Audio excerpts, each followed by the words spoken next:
चलिए बच्चों, तो आज अपन चालू करेंगे बेटा नया लेक्चर, नया चैप्टर, चैप्टर नंबर 11। अब आपके मन में सवाल आएगा, सर ये सीधा चैप्टर 11 काहे पहुंच गए? चैप्टर 6 चल रहा था, उसके बाद 11। अब बेटा तुम्हारे इंस्टीट्यूट के जो मॉड्यूल हैं उनमें जो सीक्वेंस दे रखा है, जो क्रम दे रखा है चैप्टरों का, वो बड़ा ही उल्टा सीधा दे रखा है। मैं क्या करूं? चैप्टर 11 जो है वो है, वैसे तो ये चैप्टर होना चाहिए था सबसे पहले नंबर पे, ठीक है ना, सबसे पहले नंबर पे, लेकिन चलो कोई बात नहीं। तो इसका नाम क्या है? इस चैप्टर का नाम है नियुक्ति की शर्तें और नैतिकता। दो चीजों के बारे में यहां बात की जाएगी।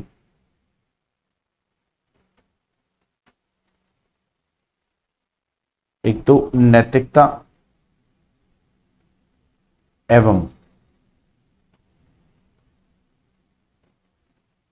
नियुक्ति की शर्तें। अच्छा, ये दोनों अलग अलग बातें हैं, दोनों को आपस में जोड़ना नहीं है, दोनों अलग अलग हैं। ये अलग है, ये अलग है, ठीक है। और दोनों को अलग अलग संबंध में प्रयोग किया गया है, नैतिकता और दूसरा नियुक्ति की शर्तें, ठीक है। नैतिकता का अर्थ पहले बात करते हैं। नैतिकता की हम बात ही क्यों कर रहे हैं, इसका क्या वो है ना औचित्य है, इसका फायदा क्या है, किसके लिए है, कैसे है? नैतिकता का अर्थ होता है, हाँ देखिए, अभी हम लोग अंदर नहीं जाते, उससे पहले एक छोटी सी बात हम जो चर्चा करते हैं वो है, हम पेशेवर हैं, और जो लोग पेशेवर होते हैं उन लोगों के लिए एक सबसे जो महत्वपूर्ण चीज होती है वो होती है नैतिकता। वैसे तो नैतिकता हर किसी में होनी चाहिए, सामान्य व्यक्ति में भी नैतिकता होनी चाहिए, परंतु किसी भी जो है इकाई का अंकेक्षण करने के दौरान या कोई भी पेशेवर कार्य करने के दौरान नैतिकता होना बेहद आवश्यक है, क्योंकि हम लोग पब्लिक के लिए जवाबदेही रखते हैं, पब्लिक के प्रति जवाबदेही रखते हैं, ठीक है। और चूंकि पब्लिक के प्रति या पब्लिक के लिए जवाबदेही होती है, तो ऐसी परिस्थिति में यह बेहद आवश्यक होता है कि हम लोग उस काम में इस बात की जो है पूरी तरीके से संतुष्टि करें कि हमने किसी तरह की कोई भी अनैतिक व्यवहार नहीं करा हो, ठीक है। हमने क्या करा हो? नैतिक व्यवहार करा हो। पूर्णतः इस बात को हम सुनिश्चित कर लें कि हमने कोई भी ऐसी चीज नहीं करी हो जो कि, तो ये बड़ा जरूरी है कि नैतिकता हो, नियुक्ति की शर्तें हो। और चूंकि नैतिकता भी दो तरह की होती है, एक होती है सामान्य नैतिकता, एक होती है पेशेवर नैतिकता। नैतिकता का अर्थ तो बड़ा सिंपल सा है कि आपके अपने खुद के कुछ सिद्धांत हैं जिन पर हम अपना काम करते हैं। पेशेवर नैतिकता का मतलब होता है जो किसी पेशे से संबंधित व्यक्ति हैं उनकी नैतिकता। अब दोनों में फर्क क्या है? दोनों का ही मतलब ये होता है कि आपके कुछ अपने सिद्धांत हैं, कुछ आपका व्यवहार है जिसके आधार पर आप काम करते हैं। तो ऐसी परिस्थिति में यह सुनिश्चित करना बेहद आवश्यक होता है, यह जरूरी होता है कि जो भी लोग वहां काम करते हैं, जो भी एक सामान्य व्यक्ति भी, आप और हम भी अपने कुछ सिद्धांत रखें, कुछ नियम रखें, कुछ अपना इस तरह का व्यवहार सुनिश्चित करें जो कि सामान्य वर्ग के लिए जरूरी हो। लेकिन खास तौर पे जब हम लोग पेशेवर नैतिकता से जुड़ जाते हैं, तो ऐसी परिस्थिति में हम लोग उस पेशे से संबंधित जो नियम कायदे हैं उनको हमें उनकी पालना करना हमारे लिए बहुत जरूरी हो जाता है, ठीक है। चूंकि पेशे से संबंधित है तो उस पेशे में जितने भी लोग जुड़े हुए हैं उन सबका एक जैसा व्यवहार होना, एक जैसे नियम होना, एक जैसे सिद्धांत होना आवश्यक होता है। और चूंकि हम जब किसी पेशे से संबंधित होते हैं, तो हम जब किसी व्यक्ति के सामने अपने आप को प्रस्तुत करते हैं तो हम स्वयं को प्रस्तुत नहीं कर रहे होते, बनिस्बत हम उस पेशे को प्रस्तुत कर रहे होते हैं जिस पेशे से हम जुड़े हुए हैं। आज लोग मुझे मेरे नाम से नहीं जानते, जब मैं मेरे क्लाइंट के पास जानता हूं तो वो ये जानते हैं कि ये चार्टेड अकाउंटेंट है, ये एक चार्टेड, मेरे नाम की कोई उस समय वैल्यू नहीं रह जाती, क्योंकि लोगों को इससे कोई फर्क नहीं पड़ता मेरा नाम क्या है। मेरा नाम राम हो या मेरा नाम श्याम हो, इससे कोई फर्क नहीं पड़ता। फर्क इस बात से पड़ता है कि हम सीए से, जैसे डॉक्टर के पास आप और हम जाते हैं, तो हमें क्या फर्क पड़ता है कि डॉक्टर का नाम क्या है? हमारे लिए डॉक्टर का नाम उतना महत्वपूर्ण नहीं है, उसका अनुभव, उसकी नॉलेज, उसकी क्वालिफिकेशन, ये हमारे लिए महत्वपूर्ण है। तो ऐसी परिस्थिति में हम लोगों के लिए बड़ा महत्वपूर्ण है कि हम जब किसी पेशे से जुड़े हुए हैं तो उस पेशे के जो सिद्धांत हैं, उस पेशे के जो भी नैतिक मूल्य हैं उनकी हम पालना करें, ठीक है। अच्छी बात है, करना ही चाहिए। लेकिन एक व्यक्ति अपने खुद की नैतिक सिद्धांत, अपने खुद के नियम अपने लिए अपने हिसाब से बनाता है।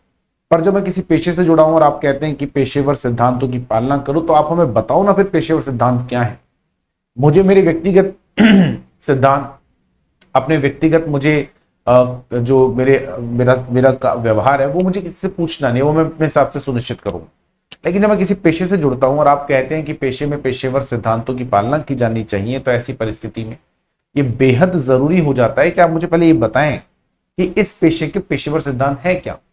और जब तक उस पेशे के पेशेवर सिद्धांतों के बारे में हमें नहीं पता चलता, तब तक हम लोग उन पेशेवर सिद्धांतों की पालना नहीं कर सकते।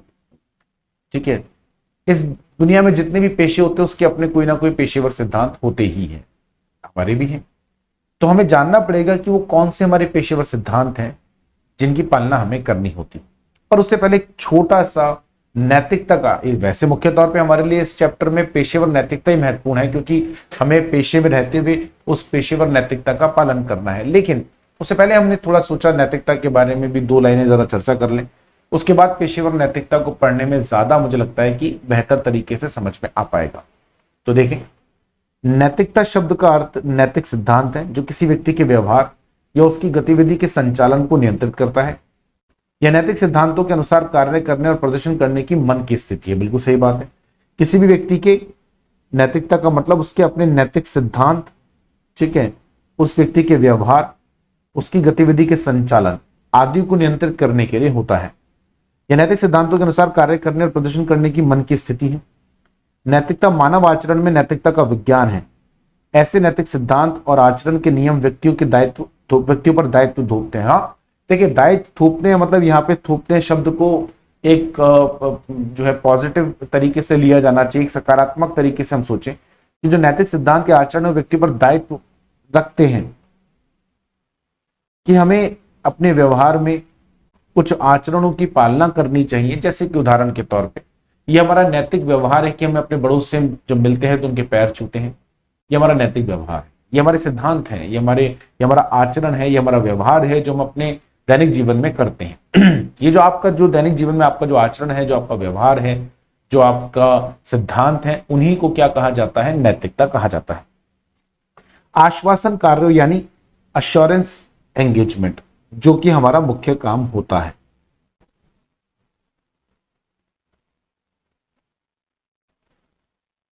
का उद्देश्य इच्छित उपयोगकर्ताओं का विश्वास बढ़ाना है। इसलिए उपयोगकर्ताओं को उस व्यक्ति पर भरोसा करने की आवश्यकता है जो ऐसी सेवाएं प्रदान करता है। अच्छा, कोई व्यक्ति हम पर भरोसा देके क्या होता है, हम जब किसी पेशेवर के पास जाते हैं, चाहे आप और हम हो, किसी इंजीनियर के पास जाएं, किसी डॉक्टर के पास जाए या कोई हमारे पास में आए, तो वो बड़ा विश्वास करके आता है, ये मानते हुए कि हमें तो चूंकि जो है उसको तो इस प्रोफेशन के बारे में कुछ पता नहीं, ठीक है, तो ऐसी परिस्थिति में हम उसे किसी भी तरीके से जो है गलत जो है राय नहीं देंगे। उसको हम लोग कोई भी किसी भी तरह का कोई गलत जो है सलाह नहीं देंगे। यह वो व्यक्ति मानता है और मानना भी चाहिए उसका। आज हम भगवान ना करे किसी को भी जाना पड़े डॉक्टर के पास, और कोई व्यक्ति अगर डॉक्टर के पास जाता है तो लाजमी सी बात है बड़ी कि डॉक्टर के पास जब वो जाता है तो ये उम्मीद करता है कि जो डॉक्टर है वो डॉक्टर उसे सही सलाह देगा, वो डॉक्टर उसे अच्छी सलाह देगा, वो डॉक्टर उसे जो है सही कर देगा और किसी तरीके से कोई भी उसके साथ गलत चीज नहीं करेगा। ये अब उस डॉक्टर का ये एक नैतिक सिद्धांत बन जाता है, ये उसकी नैतिकता बन जाती है कि वो उसको वैसी ही सेवाएं प्रदान करे जैसा कि वो व्यक्ति चाहता है या उस व्यक्ति को मिलनी चाहिए। हम चूंकि जैसा हमने कहा आपको हम आश्वासन कार्य करते हैं, एश्योरेंस सर्विसेज देते हैं, चाहे वो ऑडिट वाली हो या चाहे कोई और। पीछे हमने पढ़ा भी था 3-4 तरह के अंकेक्षण सेवाओं के अलावा भी 3-4 तरह की और भी हम लोग आश्वासन कार्य करते हैं। तो आप जितना अपने आश्वासन कार्यों को देते समय नैतिकता का पालन करेंगे, उतना ही जो उन वित्तीय विवरणों के उपयोग करता है उनका हमारे ऊपर विश्वास बढ़ता है। और ये भरोसा तभी आ सकता है जब आप अपनी नैतिकता का पालन करें। व्यवसायिक नैतिकता, इसको आप पेशेवर नैतिकता भी कह सकते हैं। पेशेवर नैतिकता या व्यवसायिक नैतिकता नैतिकता पर आधारित है। जो हमने सामान्य नैतिकता की बात करी, ये जो पेशेवर नैतिकता है ये भी उसी पर आधारित है। लेखाकार को, यहाँ वर्ड लेखाकार ही है, अंकेक्षक मत कर देना, क्योंकि ये जो वर्ड लिखा गया है, ये जो चैप्टर है, ध्यान दीजिएगा जरा मेरी बात। यहां जब हम नैतिकता की या पेशेवर नैतिकता की बात कर रहे हैं, मेरी बात ध्यान सुनिएगा जरा, तो यहां पेशेवर नैतिकता कहीं ऐसा ना हो कि घर जाके आप इसे काट कर अंकेक्षक कर ले। हम जब पेशेवर नैतिकता की बात करें तो उसका पालन हर सनदी लेखाकार, संधि लेखाकार मतलब चार्टेड अकाउंटेंट को हर कार्य में करना चाहिए। देखो आप एक बात समझो, हम अंकेक्षक ये कोई डिग्री नहीं है, अंकेक्षक कोई डिग्री नहीं होती है, डिग्री है ये, अंकेक्षक डिग्री नहीं। जब आप अंकेक्षण का काम करते हो तब अंकेक्षक कहलाते हो, जब आप अंकेक्षण का काम नहीं कर रहे तब आप सिंपल चार्टेड अकाउंटेंट कहलाते हो। तो पहली बात तो आप समझो, अंकेक्षक जो है ये कोई डिग्री नहीं है। अंकेक्षक तो एक कुछ कार्य करते समय आपको दिया गया एक जो है वो है एक तमगा है। जिस समय आप अंकेक्षण का कार्य कर रहे हैं तो आप अंकेक्षक कहलाएंगे, बस इतनी सी बात है। एक बात को समझिएगा जरा ध्यान से, जब आप अंकेक्षण कर रहे हैं तो आप अंकेक्षक कहलाएंगे, बस इतनी सी बात। लेकिन जब हमें पेशेवर नैतिकता की बात करें तो ये ऐसा नहीं कि जब आप अंकेक्षण का कार्य कर रहे हो तभी आपको पेशेवर नैतिकता की पालना कर, ठीक है। आप कोई भी कार्य कर रहे हो, आप सनदी लेखाकार, हमने संधि लेखाकार को ही शॉर्ट में यहां पे लेखाकार किया, तो आप इसको एक तो अंकेक्षक मत कर लेना। लेखाकार को चाहे वह व्यवसाय में हो या सेवा में हो, ठीक है, आचार संहिता के प्रावधानों का अनुपालन करना चाहिए। यहां आचार संहिता से हमारा मतलब है नैतिक मूल्यों की पालना करनी चाहिए। नैतिक जिम्मेदारियों से कोई भी विचलन, चार्टेड अकाउंटेंट, ये मैंने इसलिए लिखा जिससे कि बच्चों को बार बार सनदी लेखाकार या लेखाकार शब्दों में कोई दिक्कत आ रही हो तो ये ना आए। के खिलाफ अनुशासनात्मक तंत्र को कार्रवाई में लाता है जिसके परिणाम स्वरूप जुर्माना या सदस्यता का निलंबन या सदस्यता से निष्कासन या अन्य अनुशासनात्मक कार्रवाई हो सकती है। बिल्कुल हो सकती है। अगर आप, अच्छा देखो हमारे इंडिया में एक समस्या और है, यहाँ पे क्या है, प्यार से अगर आप बोलोगे ना कचरा नहीं फेंकना है तो फेंकेंगे, जरूर फेंकेंगे। ऐसे कैसे नहीं फेंकेंगे, आपने लिखा है कचरा फेंकना मना है, क्यों फेंकना मना है? हाँ, वहां पे 2 पुलिस वाले खड़े कर दो और जो ही कचरा फेंके उसके अलावा 500 को जुर्माना। भाई साहब कचरा फेंकना तो छोड़ो, 2-4 लोग तो झाड़ू लेकर आ जाएंगे सफाई करने के लिए। है रेड लाइट पे हम जब रुकते हैं तो अगर पुलिस वाला वहां ना खड़ा हो ना तो जेब्रा क्रॉसिंग तो हमको नजर ही नहीं आती। जेब्रा क्रॉसिंग क्रॉस करके हम अपनी गाड़ी रोकते हैं, हमारा बस चले तो हम बिल्कुल चौराहे के बीच में रोक दें। पुलिस वाला खड़ा है तो एक आदमी के टायर का 1 इंच भी उस जेब्रा क्रॉसिंग से बाहर नहीं जाता। ऐसा क्यों होता है?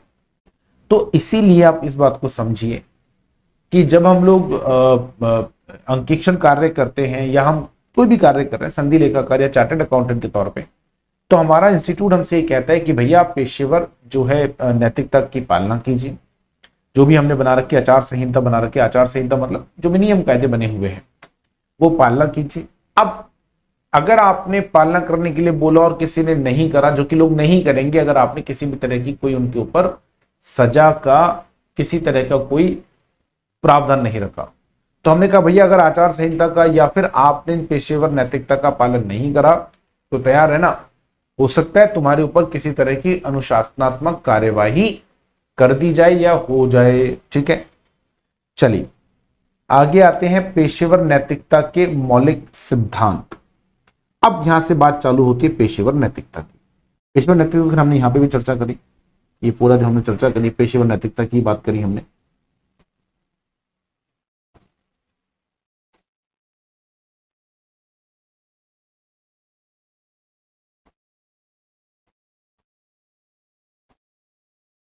पेशेवर नैतिकता के मौलिक सिद्धांत, आओ क्या क्या पेशेवर नैतिकता के मौलिक सिद्धांत हैं। सबसे पहले सत्यनिष्ठता, ये कुछ 4-5 हैं, एक एक करके हम चर्चा करेंगे, बेहद महत्वपूर्ण है तो आपको बहुत अच्छे से पढ़ के भी जाना है।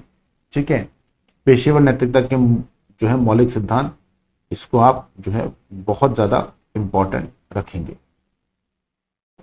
सबसे पहला हमारा पेशेवर नैतिकता क्या है, हमारा सबसे पहला पेशेवर नैतिकता का सिद्धांत क्या है, वो है सत्यनिष्ठता।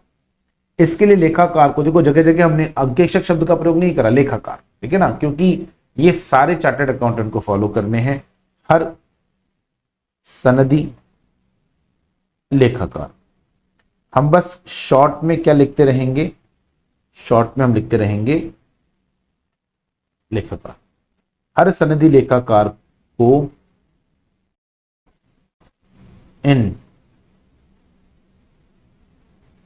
सिद्धांतों का पालन करना चाहिए, हर संधि लेखाकार। इसलिए हमने जगह जगह लेखाकार शब्द का प्रयोग करा। इसके लिए एक लेखाकार को सभी पेशेवर और व्यावसायिक रिश्तों में, पेशेवर और व्यावसायिक रिश्तों का आप ध्यान से देखो, पेशेवर एंड व्यावसायिक यानी जितने भी आप पर्सनल रिलेशन में आप क्या करते हैं उससे आईसीआई को क्या लेना देना, आपकी व्यक्तिगत जो जिंदगी है उसमें आप क्या करते हैं, ये हमारे लिए कभी भी महत्वपूर्ण ना तो है ना रहेगा, कभी भी नहीं। आप अपने व्यक्तिगत जीवन में क्या करते हैं ये हमारे लिए कभी भी महत्वपूर्ण नहीं है, ना ही होगा। ठीक है, तो हर संधि लेखाकार को अपने पेशेवर और व्यावसायिक रिश्तों में सीधा और ईमानदार होना चाहिए। सत्यनिष्ठा का तात्पर्य निष्पक्ष व्यवहार और सच्चाई से है। एक पेशेवर लेखाकार को जानबूझकर रिपोर्ट, रिटर्न या अन्य जानकारी से नहीं जुड़ना चाहिए जहां लेखाकार का मानना है कि जानकारी में वास्तव में गलत या भ्रामक बयान है। यानी आप किसी भी ऐसे अंकेक्षण कार्य से, किसी और अंकेक्षण कार्य से ही नहीं, कोई भी रिपोर्ट, चाहे वो अंकेक्षण रिपोर्ट हो चाहे कोई रिपोर्ट हो, रिटर्न भी भर रहे हो ना आप किसी की इनकम, मैंने कहा ना हम लोग ये जो पेशेवर सिद्धांतों की बात कर रहे हैं, पेशेवर नैतिकता की बात कर रहे हैं, ये संधि लेखाकार द्वारा किए जाने वाले हर कार्य के, तो हमने क्या बोला, हर पेशेवर को, हर संधि लेखाकार को, हर लेखाकार को अपने काम में ईमानदार होना बेहद आवश्यक है। ठीक है ना, आपका व्यवहार निष्पक्ष होना चाहिए, आपके व्यवहार में सच्चाई होनी चाहिए, व्यवहार निष्पक्ष होना चाहिए और व्यवहार में सच्चाई होनी चाहिए, आपका व्यवहार सीधा और ईमानदार होना चाहिए। मेरी बात को ध्यान से समझिएगा जरा।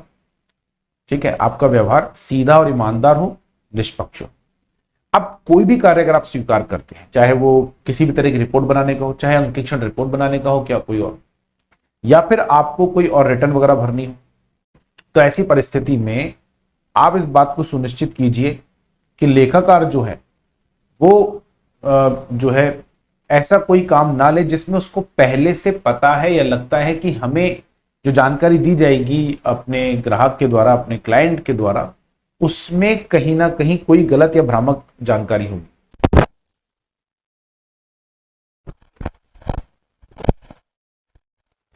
ना ले ना दें, गलत या भ्रामक जानकारी ना लें ना दें। ठीक है, क्योंकि आपने किसी भी तरह की गलत या भ्रामक या ली,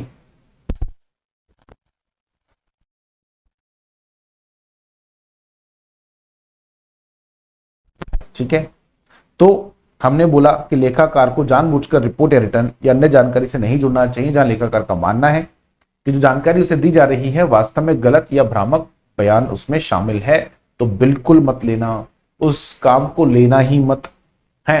क्यों अच्छा काम, क्योंकि जानकारी गलत है, तो मैं जो आगे रिपोर्ट दूंगा वो अपने आप भ्रामक होगी, वो अपने आप गलत होगी। लेकिन लोगों के मन में क्या आएगा, मैंने अंकेक्षण कार्य ढंग से, है ना, लोगों के, हाँ देखो मुझे पता ही नहीं होता तो एक अलग बात है, तब तो मजबूरी हो गई, पता ही नहीं है क्या करे, लेकिन पता है फिर भी नहीं लेना।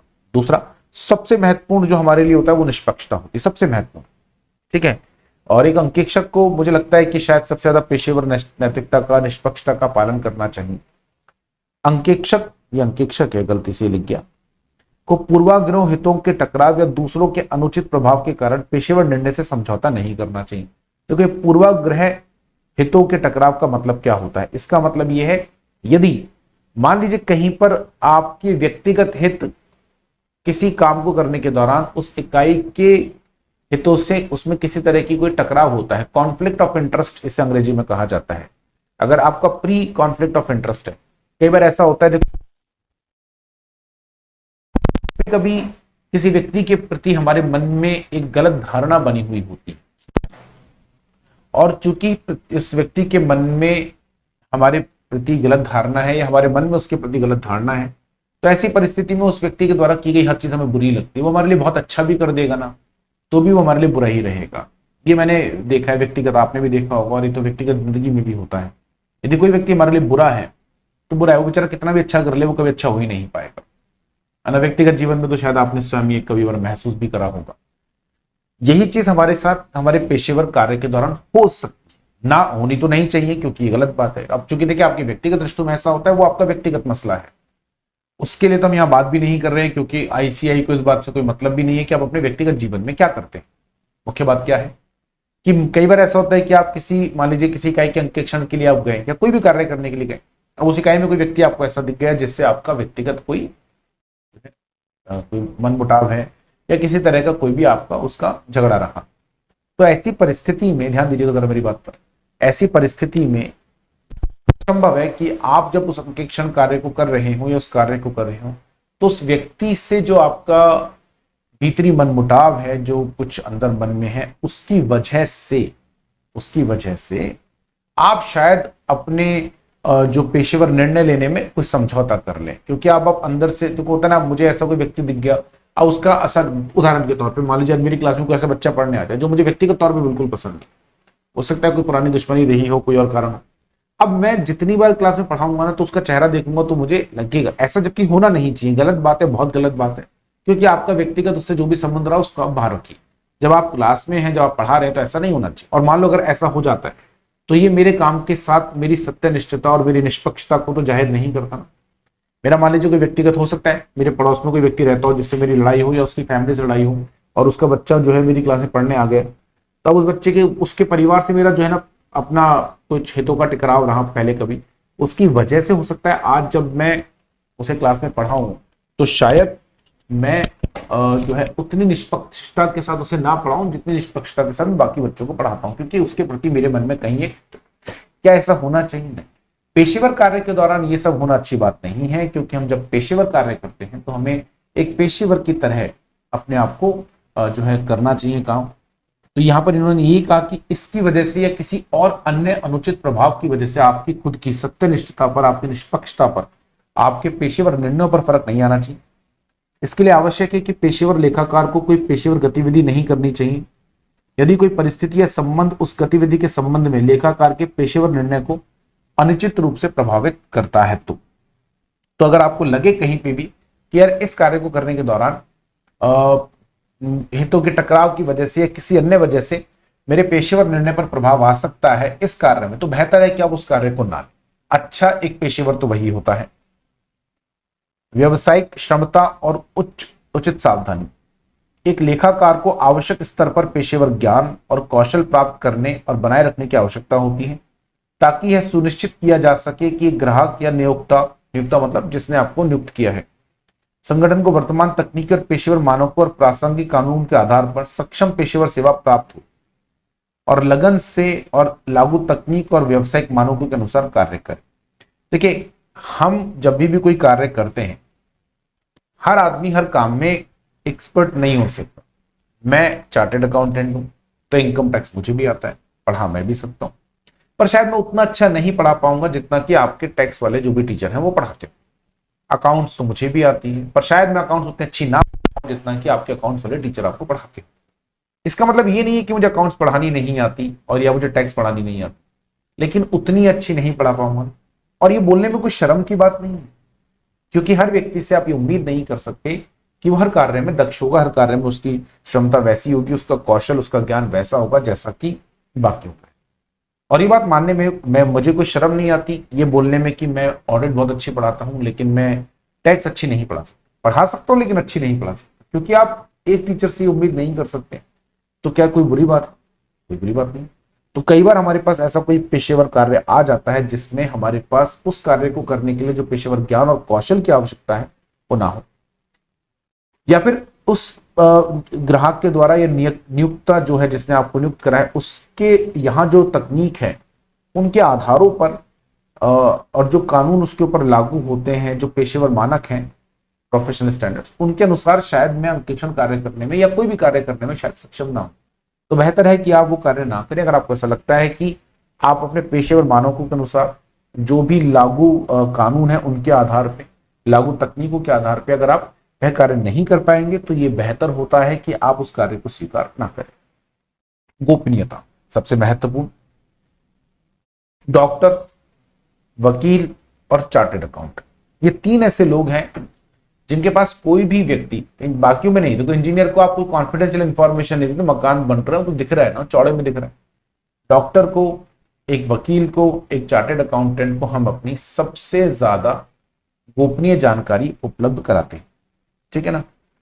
तो ये इन तीनों की जिम्मेदारी बनती है कि इनके ग्राहक द्वारा, इनके क्लाइंट द्वारा जो इन्हें गोपनीय जानकारियां दी गई उसकी निजता का ये सम्मान करें और आप उसे किसी को भी जो है उपलब्ध ना कराएं, उसका जो है खुलासा ना किया जाए। हाँ, अगर हमें ग्राहक ये बोलता है कि आप करो या कानून द्वारा हमें ऐसा करने के लिए बोला जाता है, ग्राहक ने हमें आज्ञा दे दी, या कानून ने हमसे ऐसा कहा, या कानून ने हमें अनुमति दी, तो उस परिस्थिति में आप इसे कर सकते हैं। या कहीं पर इसका खुलासा करना मेरा पेशेवर जिम्मेदारी है और ऐसा करने से मुझे कानून रोकता भी नहीं। तो यानी या तो हम कब करें, जब मेरे को अपना ग्राहक कर दे कि हाँ भाई सर मुझे कोई दिक्कत नहीं, आप मेरी जानकारी को खुला सकते, ठीक है सर। जब आपकी जानकारी, आपकी निजता का मतलब क्या है, मेरी जानकारी तो मेरी निजी जानकारी, अगर आपको मैंने दी है तो आपकी जिम्मेदारी है कि आप इसे किसी को ना दें। तो अगर मैं ही आपको कहता हूं कि दे दो तो फिर क्या तकलीफ है। इसी तरीके से यदि किसी कानून के तहत मुझसे जानकारी मांगी जाती है तो देखिए कानून का सम्मान तो करना पड़ेगा, सबको करना पड़ेगा। अगर आप इस देश में रहते हैं तो कानून का सम्मान आपको करना पड़ेगा। तो ऐसी परिस्थिति में कानून का सम्मान करते समय यदि आपने वो जानकारी दी क्योंकि कानून ने, या आपकी पेशेवर जो आवश्यकता है उनके अनुसार उनकी पालना के लिए आपने अगर ये जानकारी उपलब्ध कराई, तो ऐसी परिस्थिति में भी ये जानकारी आप दे सकते हैं। लेकिन यह ध्यान रखिएगा कि अगर आपकी पेशेवर जिम्मेदारी है तो भी आप ये सुनिश्चित जरूर कर लीजिएगा कि कानून आपको इस तरह की जानकारी देने से नहीं रोकता, ठीक है। तो ये बहुत ध्यान रखना पड़ेगा, गोपनीयता बहुत महत्वपूर्ण है। और हर पेशेवर के लिए, खासतौर पे इन 3 पेशे के लिए जिनके लिए मैंने बताया, व्यवसायिक व्यवहार, क्या इसके लिए लेखाकार को प्रासंगिक कानूनों और विनियमों का पालन करना होगा और ऐसे किसी भी आचरण से बचना होगा जिसके बारे में लेखाकार को पता तो हो या पता होना चाहिए, इससे उसको पेशे को बदनाम किया जा सकता है। मतलब देखिए हर पेशे के अपने कुछ नियम होते हैं, उस पेशे के कुछ नियम है कि अपने ग्राहकों से कैसे बात करें। डॉक्टर को सिखाया जाता है कि भाई अपने पेशेंट की इज्जत करो, उसका सम्मान करो, उसकी बीमारी को ध्यान से सुनो, उसकी पूरी बात को सुन के समझ के आप करो। ऐसा सब कुछ मुझे सिखाते हैं, सिखाना भी चाहिए, गलत बात भी नहीं है। तो एक पेशेवर के लिए बेहद महत्वपूर्ण है कि वो अपने अपने पेशे के दौरान, अपने काम के दौरान व्यवसायिक व्यवहार यानी इस तरह के व्यवहार की पालना करें जो कि उस पेशे में एक पेशेवर की होनी चाहिए। और अगर हमें, और साथ ही साथ हमें यह भी पता हो कि अगर हम ऐसा नहीं करेंगे तो हमारे पेशेवर की बड़ी बदनामी होगी या पेशे की बदनामी हो सकती है, और हम नहीं चाहते हमारे पेशे की बदनामी हो, तो मुझे उसकी पालना करनी ही चाहिए, लाजमी सी बात है। तो ये बेहद महत्वपूर्ण होगा, बेहद जरूरी होगा कि आपको पहले से पता हो कि एक तो वो कौन सी चीजें जिनको नहीं करने से आपके पेशे की बदनामी हो सकती है, और चूंकि उनके बारे में पता है तो आपको उस वैसा ही आचरण करना भी चाहिए, ठीक है। चलिए अब आता है अंकेक्षक की स्वतंत्रता के बारे में, जो कि बेहद महत्वपूर्ण चीज है। एक अंकेक्षक की स्वतंत्रता, भाई साहब ये आप मान लेना एक अंकेक्षक के लिए सबसे महत्वपूर्ण चीज होती है, एक अंकेक्षक के लिए सबसे महत्वपूर्ण परिस्थिति है।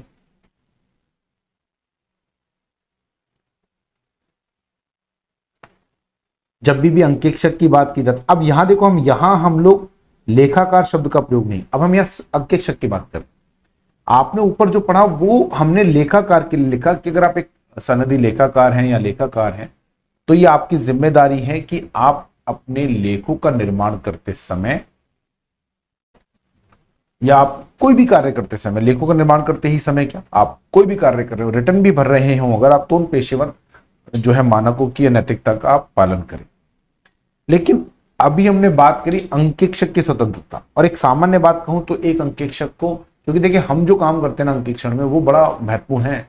इकाई के वित्तीय विवरणों की जांच करके इकाई के अलग अलग संबंधित जो हितधारक हैं उन तक ये हम बात पहुंचाते हैं या उनको हम ये बताते हैं कि आपके वित्तीय विवरण सही है या नहीं। ऐसे में अगर हम लोग इकाई के प्रबंधन से कहीं मिल जाए या उसके प्रभाव में आ जाए तो ये एक समस्या का विषय हो सकता है। तो अंकेक्षक की स्वतंत्रता बेहद महत्वपूर्ण होती है। देखें व्यवसायिक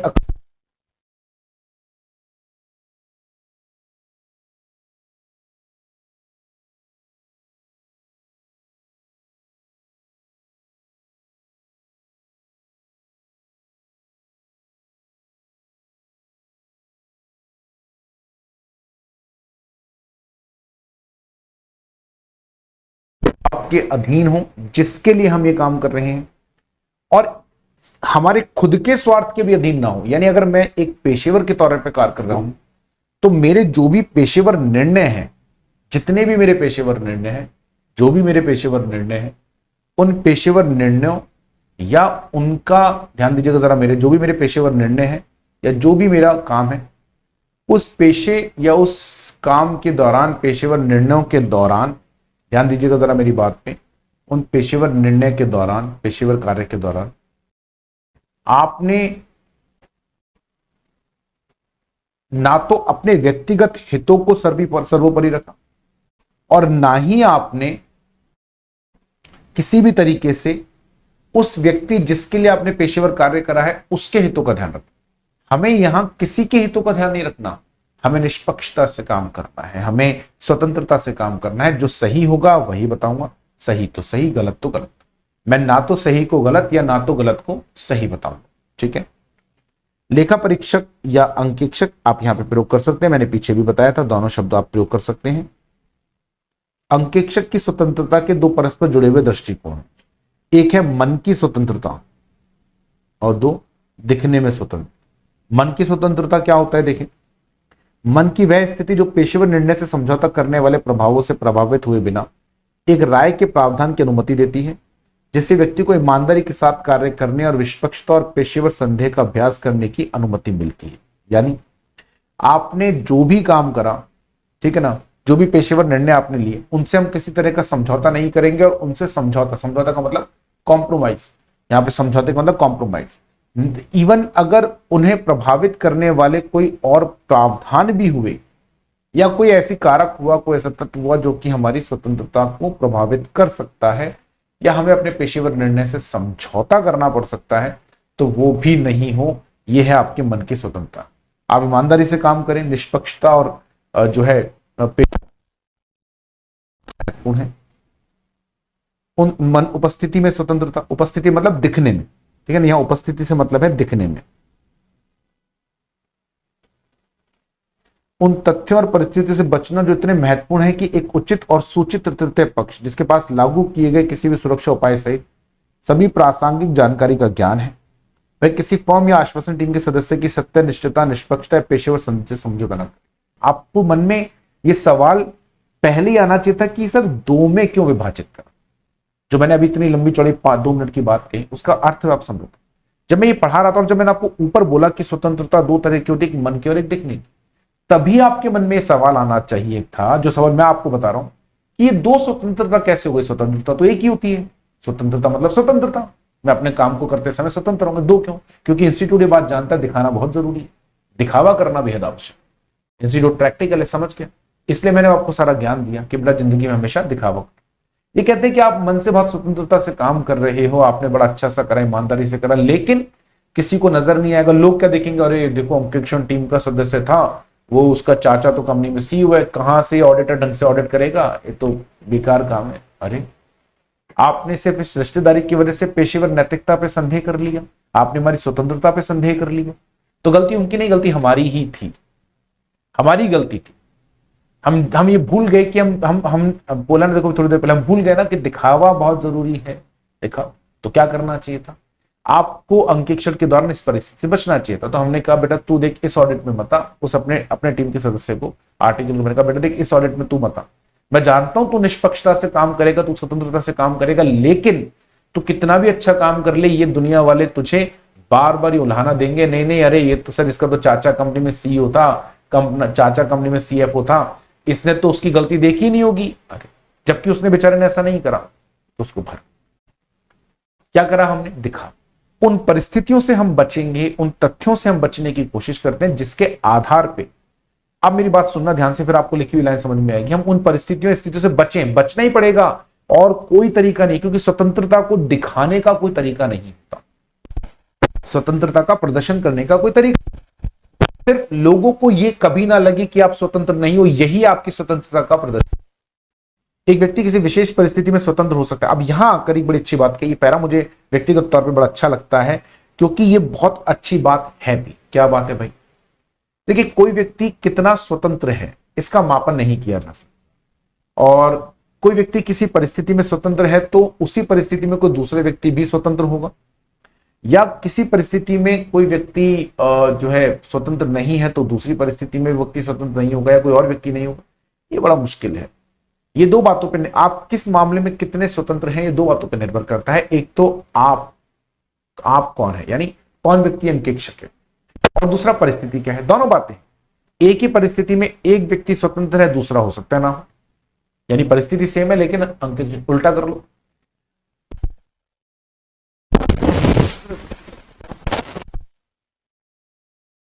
व्यक्ति की मानसिक स्थिति और मामला मतलब अर्थात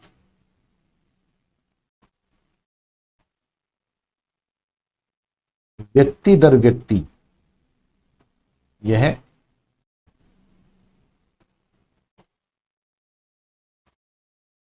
अलग अलग, एक व्यक्ति किसी विशेष परिस्थिति में स्वतंत्र हो सकता है जबकि दूसरा व्यक्ति महसूस कर सकता है कि वह समान परिस्थितियों में स्वतंत्र नहीं है। इसलिए प्रत्येक चार्टेड अकाउंटेंट का कर्तव्य है कि वह स्वयं यह निर्धारित करे कि वह किसी मामले में दी गई परिस्थितियों में कानूनी नियमों से बिल्कुल अलग होकर स्वतंत्र रूप से कार्य कर सकता है या नहीं। कानून के हिसाब से जो जो है वो तो मैं सारी पालना करूंगा ही ना, उसमें तो कोई बात ही नहीं है। कानून के हिसाब से मुझे जिन जिन चीजों की पालना करनी है वो तो मैं करूंगा ही, उसमें तो कोई दो राय है ही नहीं। पर फिर भी मैं ये सुनिश्चित करूं कि कानून के अलावा भी बाकी परिस्थितियों में मैं स्वतंत्र हूं। किसी भी स्थिति में खुद को ऐसी स्थिति में ना रखें जिससे उसकी स्वतंत्रता से समझौता होता। ठीक है, तो यह आपको ध्यान में रखना है अच्छे से, ऐसी कोई परिस्थिति उत्पन्न नहीं हो जिससे कि आपकी स्वतंत्रता पे खतरा बना। और अगर ऐसा है तो उस अंकेक्षण कार्य को स्वीकार ना ही करे तो बेहतर। अच्छा, अब चूंकि आपको थोड़ा चौकन्ना करने के लिए इंस्टीट्यूट ने एक चीज कही कि भाई बोले हम आपको कुछ बता रहे हैं ऐसी चीजें जहां पे आपकी स्वतंत्रता पे खतरा हो सकता है, क्या करें। ऐसी परिस्थिति अगर आती है तो थोड़ा स्वयं संभल लें, इसके अलावा हमारे पास कोई और तरीका नहीं होता। यानी अगर इस तरह की कोई स्थिति बनती है जिसकी अभी हम बात करने जा रहे हैं, तो उस परिस्थिति में आप स्वतंत्रता के लिए खतरा आपके लिए उत्पन्न हो सकता है तो बचने की कोशिश करेंगे। जैसे पहला है स्वहित का खतरा, क्या बोलते हैं, सेल्फ इंटरेस्ट थ्रेट। स्वहित के खतरे तब होते हैं जब एक अंकेक्षण फर्म, उसका भागीदार यानी पार्टनर या सहयोगी किसी अंकेक्षण क्लाइंट में वित्तीय हित से लाभान्वित हो सकता है। देखो कई बार ऐसा होता है कि हम किसी इकाई का अंकेक्षण कार्य कर रहे हैं, अब उस इकाई का अंकेक्षण कार्य तो हमारी फर्म या हम कर ही रहे हैं, पर उसी क्लाइंट का, उसी ग्राहक का, उसी इकाई का कोई और अन्य कार्य, जैसे उसकी रिटर्न भरने का कार्य है ना, या उसकी और कोई कार्य, वो मेरी फर्म के पास या हमारी फर्म के किसी साझेदार के पास, तो ऐसी परिस्थिति में देखो थोड़ा थोड़ा कहीं ना कहीं आपकी स्वतंत्रता पर आएगा। जैसे उदाहरण की तरफ समझाता हूं, आज मान लीजिए अगर रिलायंस की मेरे पास ऑडिट है ना, रिलायंस ग्रुप की, और इसके अलावा मैं मुकेश अंबानी जी की व्यक्तिगत जो इनकम टैक्स रिटर्न है पर्सनल, वो भी मैं भरता हूं और उसके लिए मुझे अच्छा खासा पैसा मिलता है। इनकम टैक्स की रिटर्न भर रहा हूं मुकेश अंबानी जी की, तो उसके लिए मुझे पैसा भी अच्छा खासा मिलता है ना। तो ऐसी परिस्थिति में आज मुझे पता है कि अंकेक्षण के दौरान यदि रिपोर्ट सही दूंगा, नकारात्मक रिपोर्ट दी जो हिसाब से दी भी जानी चाहिए, तो मैं तो सही कर रहा हूं क्योंकि परिस्थितियों के हिसाब से अगर नकारात्मक रिपोर्ट जाएगी तो जाएगी। लेकिन ध्यान देना मेरी बात पे जरा, लेकिन मुझे पता है कि अगर इस तरह की रिपोर्ट दूंगा तो मुकेश अंबानी अपना पर्सनल जो काम है वो मुझसे ले लेंगे और उनसे मुझे जो साल के 2-2.5 लाख रुपए मिलते थे उनकी रिटर्न भरने के, वो मेरे हाथ से चले जाएंगे। तो ऐसी परिस्थिति में मैं क्या करूंगा, आप सोचिए जरा, मैं क्या करूंगा बताएं, आप खुद सोचिए मैं क्या करूंगा ऐसी परिस्थिति में। ऐसी परिस्थिति में मैं, हो सकता है कि शायद अपने अंकेक्षण के दौरान अपनी स्वतंत्रता से समझौता कर लूं और मैं अपने अंकेक्षण के दौरान एक स्वतंत्र राय व्यक्त ना करूं। हो सकता है, देखो ये सारे खतरे हैं, ये नहीं कहा ऐसा होगा। तो यदि आपको लगता है कि स्वहित का खतरा है, यानी जहां पर आपके व्यक्तिगत हित पे कोई प्रभाव पड़ रहा है और उसकी वजह से शायद आप स्वतंत्र रूप से कार्य नहीं कर पाए, तो ऐसी परिस्थिति में आप उस इकाई का या तो कार्य स्वीकार ना करें या उस स्वहित को जरा साइड में रखेगा। ठीक है, स्व समीक्षा के खतरे। स्व समीक्षा का खतरा क्या होता है भाई, इसको बोलते हैं सेल्फ रिव्यू थ्रेट। स्व समीक्षा के खतरे तब होते हैं जब पिछले अंकेक्षण या गैर अंकेक्षण कार्य में किसी निर्णय या निष्कर्ष की समीक्षा के दौरान या जब अंकेक्षण टीम का कोई सदस्य पहले ग्राहक या निदेशक या वरिष्ठ कर्मचारी था, है ना, गैर अंकेक्षण सेवाओं में वित्तीय विवरणों के अंकेक्षण या समीक्षा के अलावा किसी अंकेक्षक द्वारा किसी इकाई को प्रदान की गई कोई पेशेवर सेवाएं भी शामिल है। इसका मतलब क्या है, मैं पहले यहाँ पे सब सही करूँ।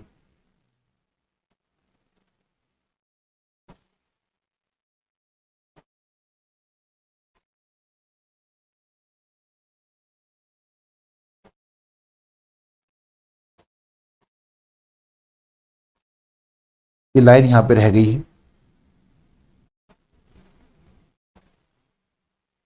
देखिए, यदि आप जिस इकाई का इस वर्ष अंकेक्षण कर रहे हैं, पिछले वर्ष आपने या आपकी टीम ने, आपकी फर्म ने उसका अंकेक्षण किया था या कोई गैर अंकेक्षण कार्य किया, उस इकाई को आपने किसी भी तरह की कोई भी सेवा दी थी, ध्यान दीजिएगा जरा मेरी बात पर, आपने उस इकाई को कोई भी सेवा दी थी, ठीक है, पिछले वर्षों में उस इकाई को आपने कोई सेवा दी, कोई अंकेक्षण कार्य करा या कोई भी कार्य करा, कोई लेना देना नहीं है कि आपने अंकेक्षण कार्य करा।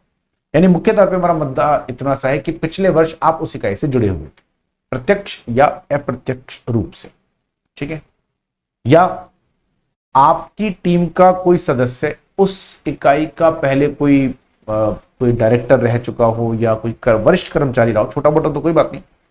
तो ऐसी परिस्थिति में संभव है कि जब आप ध्यान देना मेरी बात, कि जब पिछले साल हम जब उसका अंकेक्षण का कार्य कर रहे थे या कोई गैर अंकेक्षण कार्य कर रहे थे, या हमारी अंकेक्षण टीम का कोई सदस्य उस इकाई का कर्मचारी था या वरिष्ठ कर्मचारी था या उसका निदेशक था, तो जब हम पिछले साल उससे जुड़े हुए थे या हमारा कोई टीम का सदस्य जुड़ा हुआ था, तो उस समय हमने बहुत सारे काम वहां किए होंगे।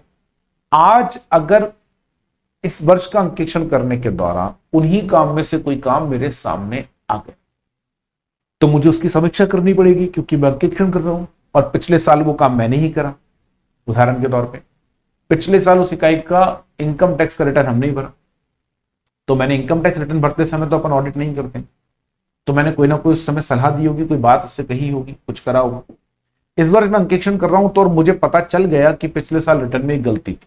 अब भाई साहब फंसने के, इस साल अंकेक्षण कर रहे हो तो तकनीकी तौर पे तो आपको अपनी रिपोर्ट में दिखाना चाहिए कि पिछले साल ये गलती हो गई, लेकिन चूंकि आपने वो काम करा है तो आप बताओगे नहीं, या आपकी अंकेक्षण टीम का सदस्य पिछले साल निदेशक था, हम जब अंकेक्षण करने गए तो पता चला इस कंपनी में तो पिछले 4 सालों से गलत हो रहा है। अब मैं अगर रिपोर्ट में लिखता हूं तो लोग पहला सवाल पूछेंगे, सर आपकी टीम का ही तो एक मेंबर पिछले साल तक तो डायरेक्टर था, उसी ने ढंग से काम नहीं करा। भले ही इसमें हमारी फर्म की कोई गलती नहीं, लेकिन सवाल तो उठेगा ना यार। तो ऐसी परिस्थिति में इसको क्या कहा जाता है, इसे कहा जाता है स्व समीक्षा का खतरा, ठीक है।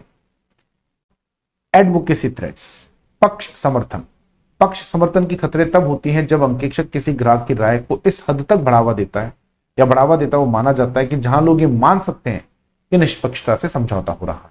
उदाहरण के लिए, जब एक अंकेक्षक अंकेक्षण की कंपनी के शेयरों या प्रतिभूतियों के साथ लेन देन करता है या मुकदमेबाजी या तीसरे पक्ष के वादों में ग्राहक का वकील, यहां वकील से मतलब वकील नहीं है, उसका पक्षकार बन जाता है।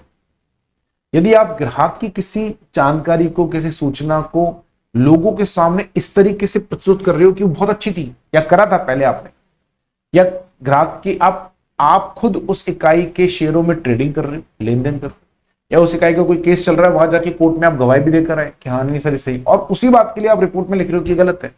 तो आज आप कंपनी की दे रहे हो कि कंपनी में प्रॉफिट नीचे जा रहा है, कंपनी में तो अच्छी पोजीशन नहीं है, वित्तीय स्थिति भी खराब है, और खुद आप उस कंपनी के शेयरों में लेन देन कर रहे हो, तो ये बड़ा अजीब सा नहीं लगता है क्या, है ना। तो ऐसी परिस्थिति में आपके ऊपर एक एडवोकेसी थ्रेट या पक्ष समर्थन का खतरा हो सकता है। चौथे नंबर का फैमिलियरिटी थ्रेट्स यानी परिचित खतरे। ये परिचित खतरे क्या होता है भाई? परिचित खतरे का मतलब होता है कि यदि अंकेक्षक के ग्राहक के साथ में किसी भी तरह के कोई संबंध है, ठीक है। अच्छा, ये खतरे जो ना, ये सबसे ज्यादा आसानी से दिखने वाले स्वस्पष्ट का मतलब होता है जो स्वयं अपने आप नजर आते हैं, उसको बोलते हैं स्वस्पष्ट। तो इस तरह के जो खतरे हैं, ये खतरे क्या करते हैं, ये खतरे स्वयं नजर आते हैं, क्योंकि जब अंकेक्षक का ग्राहक के साथ कोई संबंध होता है किसी भी तरह का, तो लाजमी सी बात है एक सहानुभूति होना। देखिए, आज अगर कोई मेरा रिश्तेदार है या कोई भी मेरे से संबंधित व्यक्ति है, रिश्ते संबंध होने से मतलब खाली रिश्तेदारी से नहीं होता, कोई मेरा दोस्त है, कोई भी किसी तरह का कोई भी संबंध अगर है, तो उसमें सहानुभूति होना लाजमी सी बात है। तो हो सकता है कि उसका अंकेक्षण जब मैं कर रहा हूं, तो अंकेक्षण करने के दौरान यदि किसी तरह के कोई मिथ्या वर्णन मुझे नजर आते हो, तो मैं शायद उन्हें उतना ध्यान ना दूं जितना कि मुझे व्यक्तिगत तौर पे देना चाहिए। तो ऐसी परिस्थिति में एक परिचित खतरा उत्पन्न हो जाता है। यह कई तरीकों से हो सकता है, पहले पढ़ लेते हैं। परिचित खतरे स्वस्पष्ट होते हैं और तब होते हैं जब अंकेक्षक ग्राहक के साथ संबंध बनाते हैं जहां वे ग्राहक के हितों के प्रति बहुत अधिक सहानुभूति रखते हैं। अब ग्राहक के हितों के प्रति सहानुभूति रखने से मतलब है कि हम शुरू से ही कहते रहे, अगर आपको याद हो तो पहले चैप्टर में भी हमने कहा कि भले ही अंकेक्षण हम किसी ग्राहक का करते हो, लेकिन हमारी रिपोर्ट को प्रयोग करने वाले बहुत सारे ऐसे लोग होते हैं जो उस इकाई से प्रत्यक्ष या अप्रत्यक्ष रूप से जुड़े हुए होते हैं। उदाहरण के तौर पर यदि आज हमने किसी का एक अंकेक्षण करा तो रिपोर्ट हम जो बनाएंगे वो रिपोर्ट बैंक के द्वारा भी प्रयोग में लाई जाएगी जो उसे लोन देगा, इनकम टैक्स डिपार्टमेंट के द्वारा भी प्रयोग में लाई जा सकती है, और उस इकाई को कोई खरीदने क्रय करने के इच्छुक लोग होंगे उनके द्वारा भी कई तरीकों से वो उन ग्राहकों के या उस ग्राहक से संबंधित लोगों के काम में आ सकते। वो एक अलग बात है कि मेरी नियुक्ति उस ग्राहक ने करी, मुझे मेरा पैसा भी वो ग्राहक ही देगा, परंतु फिर भी अब यहां पे मेरे ग्राहक से चूंकि संबंध अच्छे हैं, कोई व्यक्तिगत संबंध है, तो हो सकता है उस ग्राहक के हितों को मैं ध्यान में रखूं, उस कस्टमर के, उस क्लाइंट के हितों को ध्यान में रखूं और ये भूल जाऊं कि मुझे या मेरी रिपोर्ट का प्रयोग उस इकाई से संबंधित कई हितधारकों द्वारा, उस इकाई से संबंधित कई हितधारकों द्वारा किया जाना है। तो हम ऐसा ना हो, उससे बचने के लिए हम क्या करें? देखें, यह कई तरीकों से हो सकता है जिसमें शामिल है इकाई कंपनी में वरिष्ठ पद पर कार्यरत अंकेक्षण टीम का कोई करीबी रिश्तेदार, यानी मेरी अंकेक्षण टीम का कोई सदस्य है। अब आप कहेंगे सर ये तो ऊपर भी आ गए। हाँ, ये दोनों जगह है, ये एक ऐसा खतरा है जो दोनों जगह पे आता है। अंकेक्षण फर्म का पूर्व भागीदार जो इकाई का निदेशक या वरिष्ठ कर्मचारी हो, विशिष्ट अंकेक्षक और उनके विशिष्ट ग्राहक समकक्षों के बीच कोई लंबा संबंध पुराना कोई चला हुआ आ रहा है, ऐसा होता है। अच्छा, ये तो व्यक्तिगत तौर पे हमारे साथ भी कई बार होता है। हाँ, हम प्रभावित नहीं होते हैं, लेकिन अब कई बार ऐसा होता है, मैं आपको बता, कई बार क्या, लगभग ज्यादातर केस में ऐसा होता है, किसी क्लाइंट है उसके हम पिछले 8 सालों से अंकेक्षण हम ही कर रहे हैं, सारा काम हम ही देखते हैं, है ना। आप कहेंगे सर 5 साल से ज्यादा, कंपनी के केस में होता है, बाकी में नहीं होता। अब उससे हमारे घर के जैसे रिश्ते हो गए भाई, उससे हमारा जो संबंध है, जो रिश्ता है, वो घर के जैसा हो गया। अब रिश्ता बाहर वाला नहीं रहा, संबंध ऐसा हो गया घर के जैसा। तो अब यार उसका अंकेक्षण करते समय संभव है कि शायद उसमें कोई मिथ्या वर्णन हो तो मैं रिपोर्ट में ना लिखूं, क्योंकि रिपोर्ट नेगेटिव दूंगा तो, नकारात्मक दूंगा तो वो क्लाइंट मुझे बोलेगा। अब चूंकि व्यक्तिगत संबंध है तो क्या करेंगे। और इकाई कंपनी उसके निदेशकों या कर्मचारियों से महत्वपूर्ण उपहार या आतिथ्य स्वीकार करना, किसी तरह का कोई आपको फायदा मिले, तो ये कुछ खतरे हैं जो हो सकते हैं आपकी स्वतंत्रता पर प्रभाव डालें, और अगर ऐसा होता है तो आपको थोड़ा सा बचना चाहिए। अगला, जो कि सामान्य तौर पर आसानी से हर परिस्थिति में नहीं होता, डराने धमकाने का खतरा, इंटिमिडेशन थ्रेट। डराने धमकाने के खतरे तब होते हैं जब अंकेक्षक को पर्याप्त मात्रा में पेशेवर संदेह के साथ निष्पक्ष कार्य करने से रोका जा रहा। मूल रूप से ऐसा लेखांकन सिद्धांतों के अनुप्रयोग से असहमति पर प्रतिस्थापना की धमकी या कम अंकेक्षण शुल्क के जवाब में काम को असंगत रूप से करने के दबाव या मुकदमेबाजी की धमकी के कारण हो सकता है। अब जब हमने आपको डराना धमकाना लिखा तो आपके मन में तो पहली चीज यही होगी कि वो लाठी भाटे से मारा पीटी करेंगे, डंडे फंडे से पिटाई करेंगे। नहीं, अभी अपन उस पेशे में नहीं है जहां पे ये सब होता हो, है ना, मारपीट और लड़ाई झगड़ा नहीं। लेकिन डराने धमकाने का खाली तरीका मारपीट करना, लाठी भाटों से करना, यही थोड़ी ना होता है यार, और भी तो तरीके होते हैं। जैसे जैसे मुझे मेरी फीस कम दी जा रही है, जैसे मेरे ऊपर मुकदमा दायर करने के लिए का ना, मेरे ऊपर जो है, इस मुझे डराया जा रहा है कि आपके ऊपर मुकदमा कर दिया जाएगा। मुझे इस बात के लिए फोर्स किया जा रहा है इकाई के प्रबंधन द्वारा, इकाई द्वारा, कि नहीं आप ये नहीं लिखोगे कि ये लेखांकन जो है नीति गलत है, जबकि वो गलत है। इस तरीके से आपको डराया धमकाया जा सकता है। अगले साल आपको अंकेक्षण कार्य नहीं देंगे, ठीक है कोई बात नहीं, अभी तो दे दो, आप ऑडिट रिपोर्ट दे दो, नेगेटिव ऑडिट रिपोर्ट, अगले साल देख लेंगे, फिर मत बोलना बाद में मुझे काम नहीं दिया। अब मैं डर गया, क्योंकि उस इकाई से मुझे जो फीस मिलती है, मेरी फर्म की जो भी टोटल ग्रॉस रिसिप्ट से जो सकल मेरा जो है आय है, उसका लगभग 40% उसी कंपनी से आता है। अब उन्होंने कहा ठीक है इस साल नेगेटिव रिपोर्ट दोगे, अगले साल देख लेंगे। अब मैं डर गया कि यार ऐसे तो मेरी फर्म का रेवेन्यू बहुत कम हो जाएगा। इस तरह से संबंधित अगर कोई भी डर है, कोई चीज है, तो फिर उस परिस्थिति में ये भी डराने धमकाने जैसा ही तो होता है, इसको भी डराना धमकाना ही बोला जाता है। चलिए, तो ये 5 तरह के खतरे हैं जो एक अंकेक्षक की स्वतंत्रता पर हो सकते हैं। तो अब सवाल आता है कि क्या करें फिर इन खतरों की परिस्थिति में, तो इन खतरों से बचा कैसे जाए, इसके लिए क्या सुरक्षा उपाय दिए जाए। स्वतंत्रता के लिए सुरक्षा उपाय व्यक्तिगत रूप से या संयोजन में की जाने वाली कार्यवाही है जो पेशेवर लेखाकार द्वारा की जाती है, जो स्वीकार्य स्तर तक मूलभूत सिद्धांतों के अनुपालन के लिए खतरों को प्रभावी ढंग से कम करती है। यानी हम आपको कुछ इस तरह के व्यक्तिगत उपाय बता रहे हैं जिनको अकेले या नीचे हम लिखेंगे, दो तीन देखें आप देखेंगे जैसे नीचे यहाँ पे, तो 4 उपाय हमारे पास है। इनमें से किसी को भी अकेले या अन्य उपायों के साथ मिलाकर अगर आप करेंगे तो ये जो स्वतंत्रता पर खतरा है इसके प्रभाव को काफी हद तक स्वीकार्य स्तर तक कम किया जा सकता है।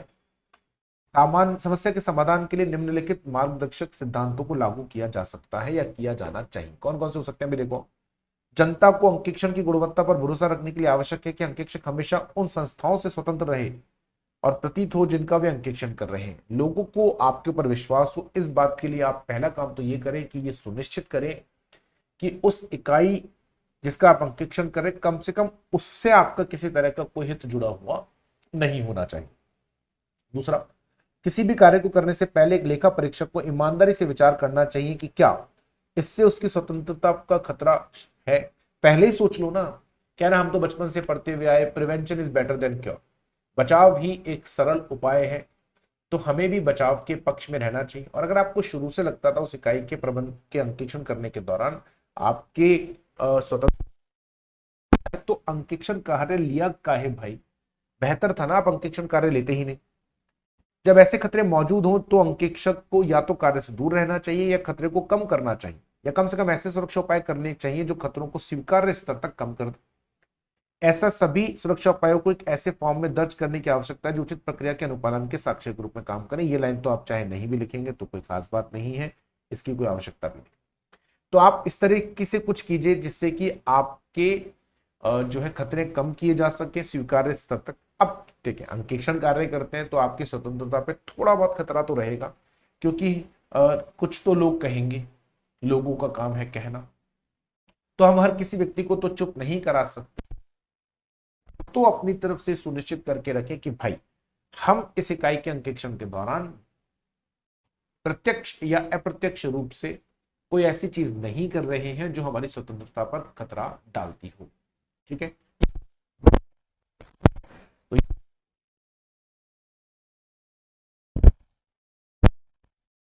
तो चीजें भी तो पढ़नी है।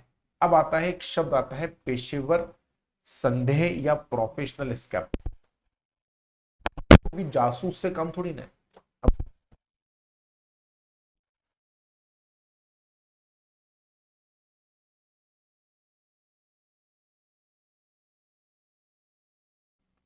तो हम अपने आप में एक तरीके से जासूस ही, तो हम इस बात की पूरी कोशिश करते हैं कि हम हर चीज को संदेह की नजर से देखें, हर चीज को संदेह की नजर से हम लोग देखें।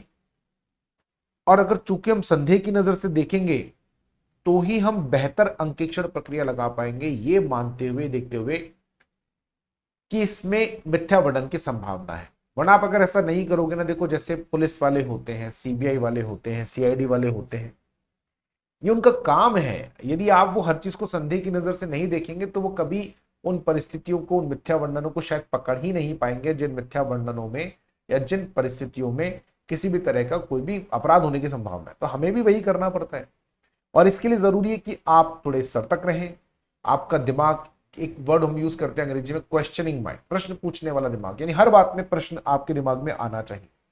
हमेशा सतर्क आपको रहना चाहिए कि कोई भी गतिविधि हो, कोई भी व्यवहार हो, कोई भी लेन देन हो, कोई भी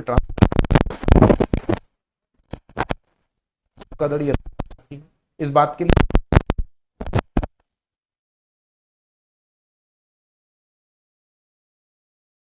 अंकन करना,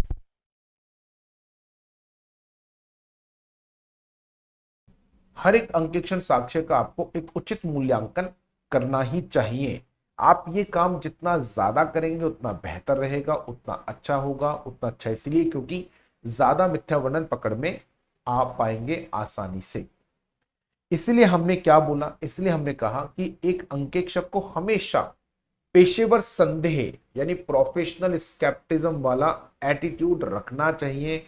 एक संदेह वाला, पेशेवर संदेह वाला व्यवहार आपको रखना चाहिए, वो दृष्टिकोण यहां रखो।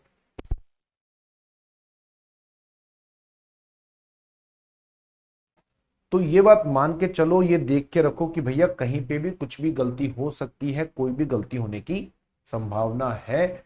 इस बात को अपने दिमाग में बहुत अच्छे से, बस इसी को क्या बोलते हैं, पेशेवर संदेह या एटीट्यूड ऑफ प्रोफेशनल स्केप्टिज्म, या पेशेवर संदेह का दृष्टिकोण, पेशेवर संदेह का व्यवहार। देखें, एक व्यवसायिक संदेह एक ऐसा दृष्टिकोण है को संदर्भित करता है जिसमें निम्न शामिल है। क्या क्या? देखो, व्यवसायिक संदेह, इसकी जगह आप पेशेवर संदेह लिखेंगे तो थोड़ा बेहतर रहेगा। पेशेवर संदेह एक ऐसा दृष्टिकोण को संदर्भित करता है जिसमें निम्न शामिल है। प्रश्न पूछने वाला दिमाग, अर्थात एक ऐसा प्रश्न पूछने वाला दिमाग, मतलब आपके दिमाग में हर समय हर चीज के संबंध में सवाल है। उन परिस्थितियों के प्रति सतर्क रहना जो रोटी या धोखाधड़ी का कारण के कारण संभावित मिथ्या वर्णन का संकेत दे सकते हैं। ऐसी कोई भी परिस्थिति जो आपको लगे कि यार इस परिस्थिति में तो भैया रोटी होने की संभावना है, धोखाधड़ी की संभावना है। अंकेक्षण साक्ष्य का महत्वपूर्ण मूल्यांकन, इस बात का ध्यान रखिए कि अंकेक्षण साक्ष्य जितने भी आपको मिले उनका एक महत्वपूर्ण मूल्यांकन हो, आंकलन होना बहुत जरूरी है, जिससे कि हम लोग अच्छे से तुरंत जल्दी से क्या कर सकें, कोई भी अगर मिथ्या वर्णन हो उसको पकड़ सकें। पेशेवर संदेह, यहां पे जो वर्ड लिखा ना, यह इसका मतलब है पेशेवर संदेह, उसके लिए लिखा गया है। दर्शाता है कि अंकेक्षक को हमेशा सतर्क रहना होगा। अंकेक्षक पेशेवर संदेह के साथ साथ अंकेक्षण की योजना बनाएगा और निष्पादित करेगा, यह मानते हुए कि परिस्थितियां मौजूद हो सकती हैं जो वित्तीय विवरणों को गलत तरीके से प्रस्तुत करने का कारण बनती हो। यानी दिमाग में हमेशा ये बात रहे, हमेशा ये बात रखें, हमेशा कि हो सकता है अंकेक्षक, मतलब कि ये जो वित्तीय विवरण मेरे सामने लाए गए हैं, इनमें कभी भी किसी भी परिस्थिति में, कोई सी भी परिस्थिति में, ध्यान दीजिएगा जरा, किसी भी कोई भी परिस्थिति में जो है वित्तीय विवरणों में मिथ्या वर्णन हो सकते हैं, गलत तरीके से उनको प्रस्तुत करने की कोशिश की गई हो सकती है। हमें कभी भी इकाई के ऊपर भरोसा नहीं करना है, ठीक है। व्यवसायिक संदेह में सतर्क रहना शामिल है। उदाहरण के लिए व्यवसायिक संदेह, पेशेवर संदेह में सतर्क रहना शामिल, उदाहरण के लिए एक तो अंकेक्षण जो साक्ष्य प्राप्त करे उसको ये हम कुछ परिस्थितियां बता रहे हैं, अर्थात वह परिस्थितियां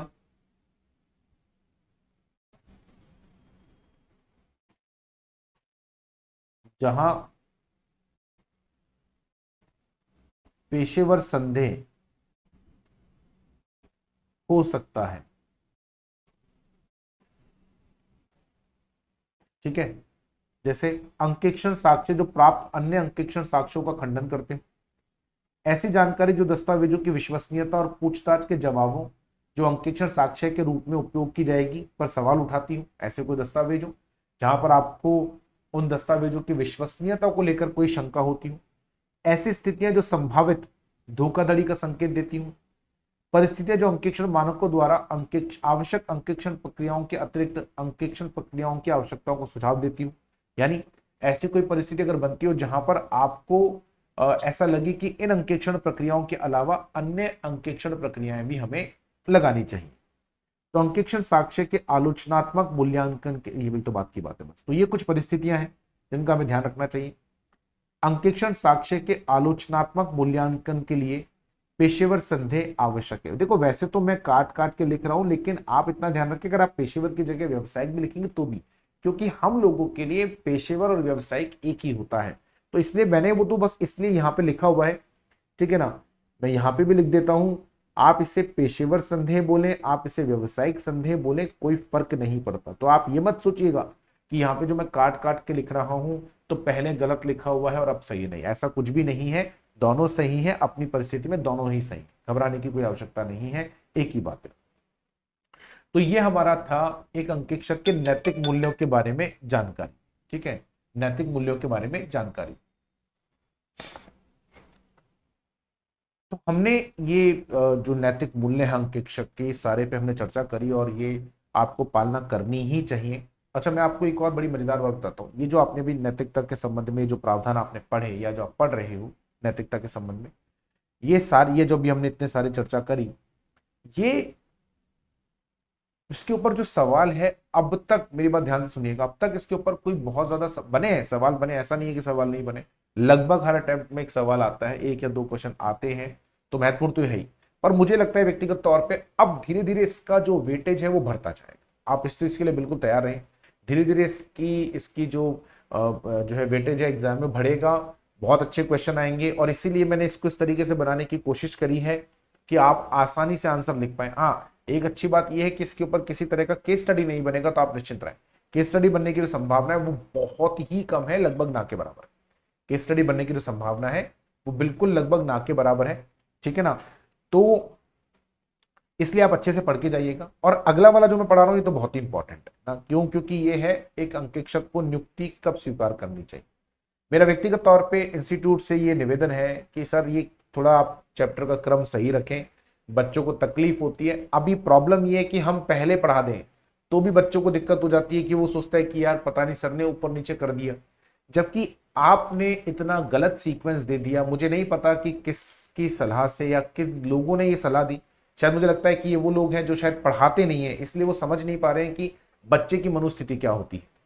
जो पढ़ाते बच्चे, ये मेरा निवेदन है इंस्टीट्यूट से कि बच्चों की स्थिति को ध्यान में रखकर सिलेबस डिजाइन किया जाना चाहिए, ना कि जो लोग कभी पढ़ाए नहीं या जिन लोगों को पढ़ाने का अनुभव नहीं है वो लोगों को हम बिठाएं और वो कुछ भी डाल दें। ये नहीं करना चाहिए हमारा निवेदन। ऐसा नहीं है तो अच्छी बात है, और अगर ऐसा है तो आप इसको बदलाव कीजिए, क्योंकि ये जो हम पढ़ने जा रहे हैं ये सबसे पहले होना चाहिए।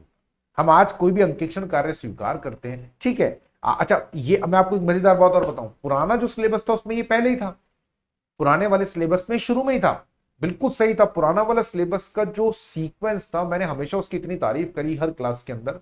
पुराने सिलेबस में चैप्टर का जो सीक्वेंस था, जो उनका क्रम था, वो इतना बढ़िया तरीके से बनाया हुआ था कि हर एक चैप्टर जुड़ा हुआ था। मैं हर क्लास में तारीफ करता था। एक दो चैप्टर का सीक्वेंस खराब था, लेकिन हाँ, चैप्टर एक उसके जस्ट बाद चैप्टर दो, तो हम जब रियल में भी ऑडिट करते हैं, है ना, प्रैक्टिकली भी, तब भी वही क्रम होता था, वही क्रम, बिल्कुल वही क्रम, कोई बदलाव नहीं। रियल में भी वही हो रहा है, और वहां पे तो फिर कितना अच्छा लगता था पढ़ने में।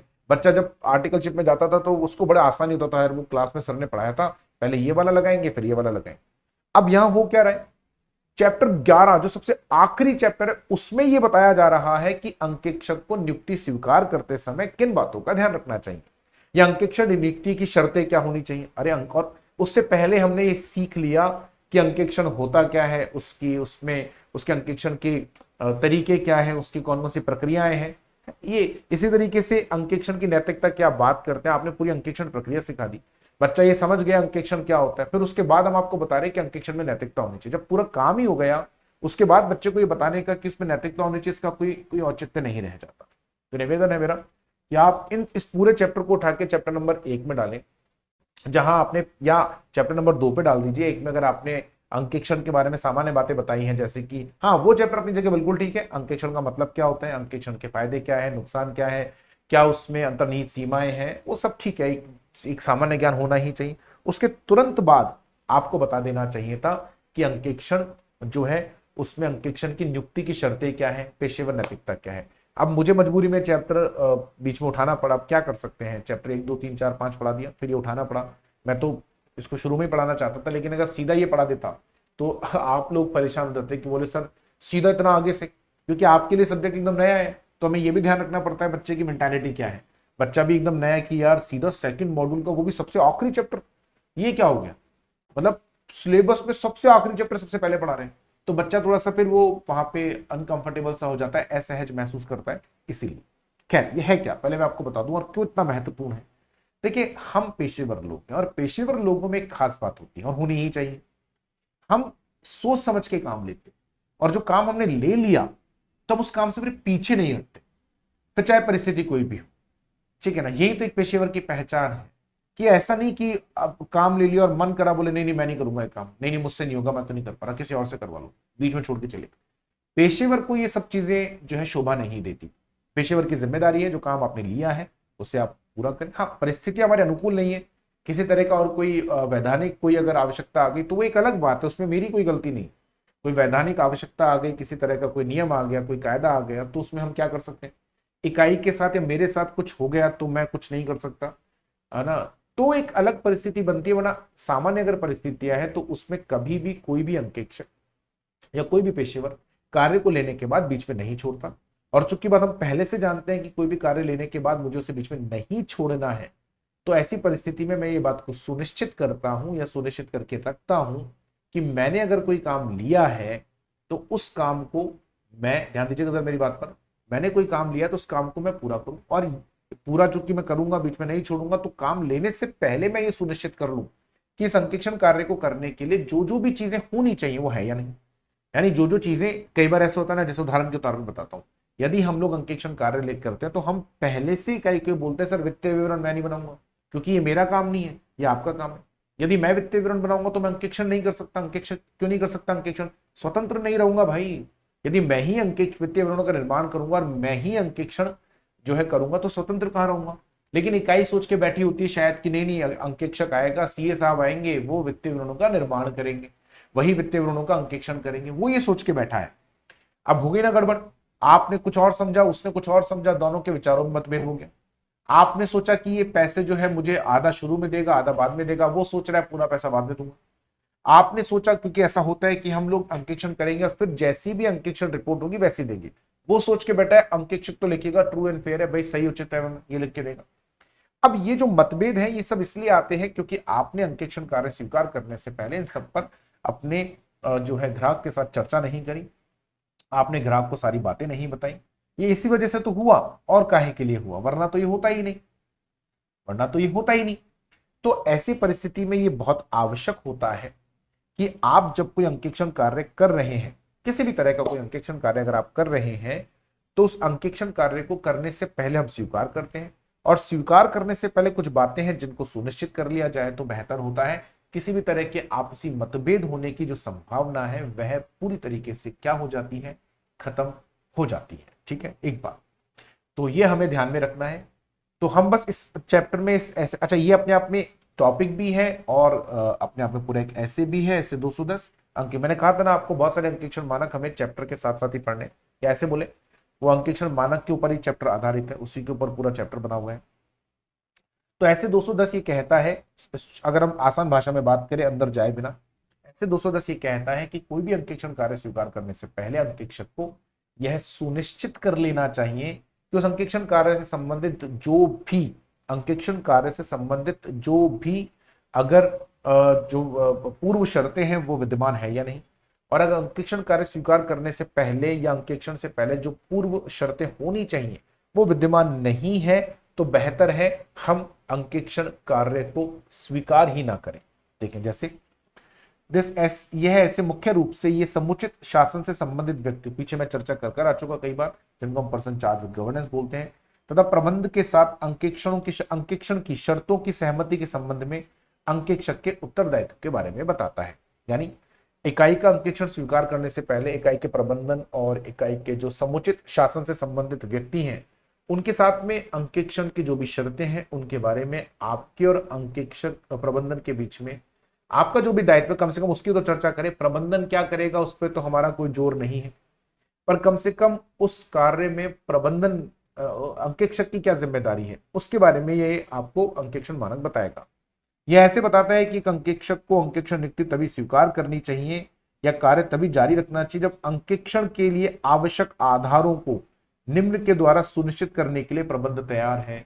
यानी भैया हम अपना अंकेक्षण कार्य तभी स्वीकार करेंगे या तभी जारी रखेंगे जब अंकेक्षण के लिए आवश्यक आधारों को निम्न के द्वारा प्रबंधन सुनिश्चित करने को तैयार है। प्रबंधन कहता है सर नहीं करूंगा तो सर आपका अंकेक्षण आपके पास, मैं आपको अंकेक्षण कार्य नहीं कर सकता, मुझे तो आप, अच्छा ये आवश्यक आधार क्या, इनकी हम चर्चा करेंगे। कौन से आवश्यक आधार है, कौन से आवश्यक आधार है, इस पर हम चर्चा करेंगे, बिल्कुल चर्चा करेंगे हम लोग कि भैया कौन से ऐसे आवश्यक आधार होते हैं, कौन से आवश्यक आधार है, कौन से आवश्यक आधार है वो हम चर्चा करेंगे अभी। वो आधार अगर सुनिश्चित करने के लिए प्रबंधन तैयार है तो आपका अंकेक्षण कार्य स्वीकार करूंगा, यदि नहीं है नहीं करूंगा। पहले आपको स्वीकार था, अंकेक्षण कार्य करने के दौरान आपने मना कर दिया, अंकेक्षण कार्य नहीं कर पाऊंगा। ठीक है, आइए कैसे, उसे यह सुनिश्चित करना होगा कि क्या अंकेक्षण के लिए जरूरी पूर्व शर्तें विद्यमान है या नहीं। कौन सी पूर्व शर्तें, नीचे बात करेंगे, देखो पूर्व शर्तों के बारे में, ये पूर्व शर्तें हैं। तो अंकेक्षण कार्य स्वीकार करने से पहले प्रबंधन इकाई का अंकेक्षक की सुनिश्चित करेगा कि पूर्व शर्तें विद्यमान है या नहीं, और ये पूर्व शर्तें विद्यमान हो ये बात प्रबंधन पहले से करके रखे। मैं तो आकर सिर्फ ये चेक करूंगा, ध्यान दीजिएगा जरा, मैं आकर सिर्फ ये चेक करूंगा कि ये पूर्व शर्तें विद्यमान है या नहीं। ये शर्तें पूरी हो रही है, हो चुकी है, उन्हें पूरा करने की जो जिम्मेदारी है वो तो प्रबंधन की थी, तो प्रबंधन पूरी करके रखे। मैं आते चेक करूंगा, अगर मुझे लगा पूर्व शर्तें विद्यमान है तो करूंगा, वरना नहीं करूंगा। उसे पुष्टि करनी चाहिए कि अंकेक्षक तथा प्रबंधन या समुचित शासन से संबंधित व्यक्तियों के बीच नियुक्ति की शर्तों के बारे में एक समान समझ हो। दूसरा, मेरे और प्रबंधन के बीच या शासन से संबंधित व्यक्तियों के बीच अंकेक्षण की जो भी शर्तें हैं उनके बारे में एक क्या समान जो है हमारे बीच में एक समझ हो। एक ऐसा ना हो कि मैं कुछ और समझ रहा हूं, प्रबंधन कुछ और समझ रहा है, ऐसा नहीं होना चाहिए। तो ये बात कौन सुनिश्चित करेगा? अंकेक्षक ही करेगा ना। तो पहले सुनिश्चित करो कि जो भी पूर्व शर्तें हैं वो विद्यमान है या नहीं, और फिर ये सुनिश्चित करो कि जो भी जो हमारी शर्तें हैं उनके संबंध में आपके और प्रबंधन के बीच में या आपके और शासन से संबंधित व्यक्तियों के बीच में एक समान समझ हो, एक जैसी समझ हो। समझ से मतलब अंडरस्टैंडिंग, यानी आप भी वही समझ रहे हैं जो वो समझ रहे हैं।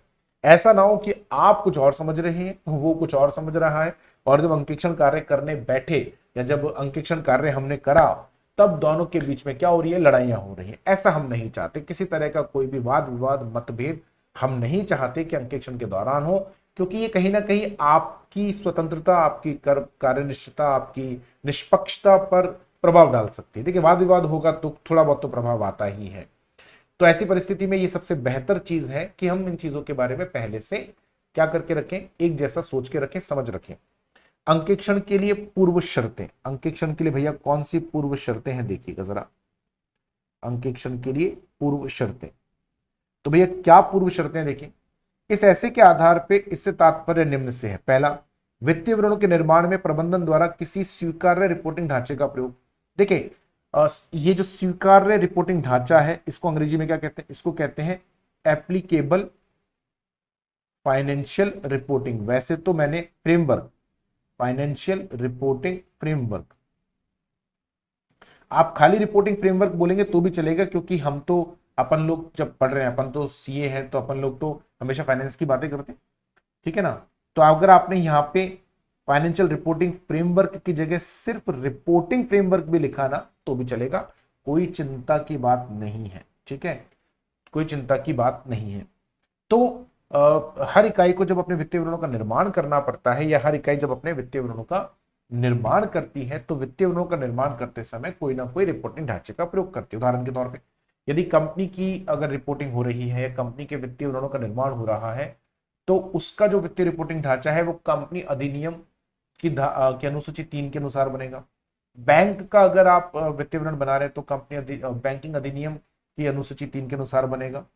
इसी तरीके से यदि आप जो है किसी और का बना रहे हैं, जैसे आप मान लीजिए इंश्योरेंस कंपनी का बना रहे हैं, तो इंश्योरेंस अधिनियम के अनुसार बनेगा।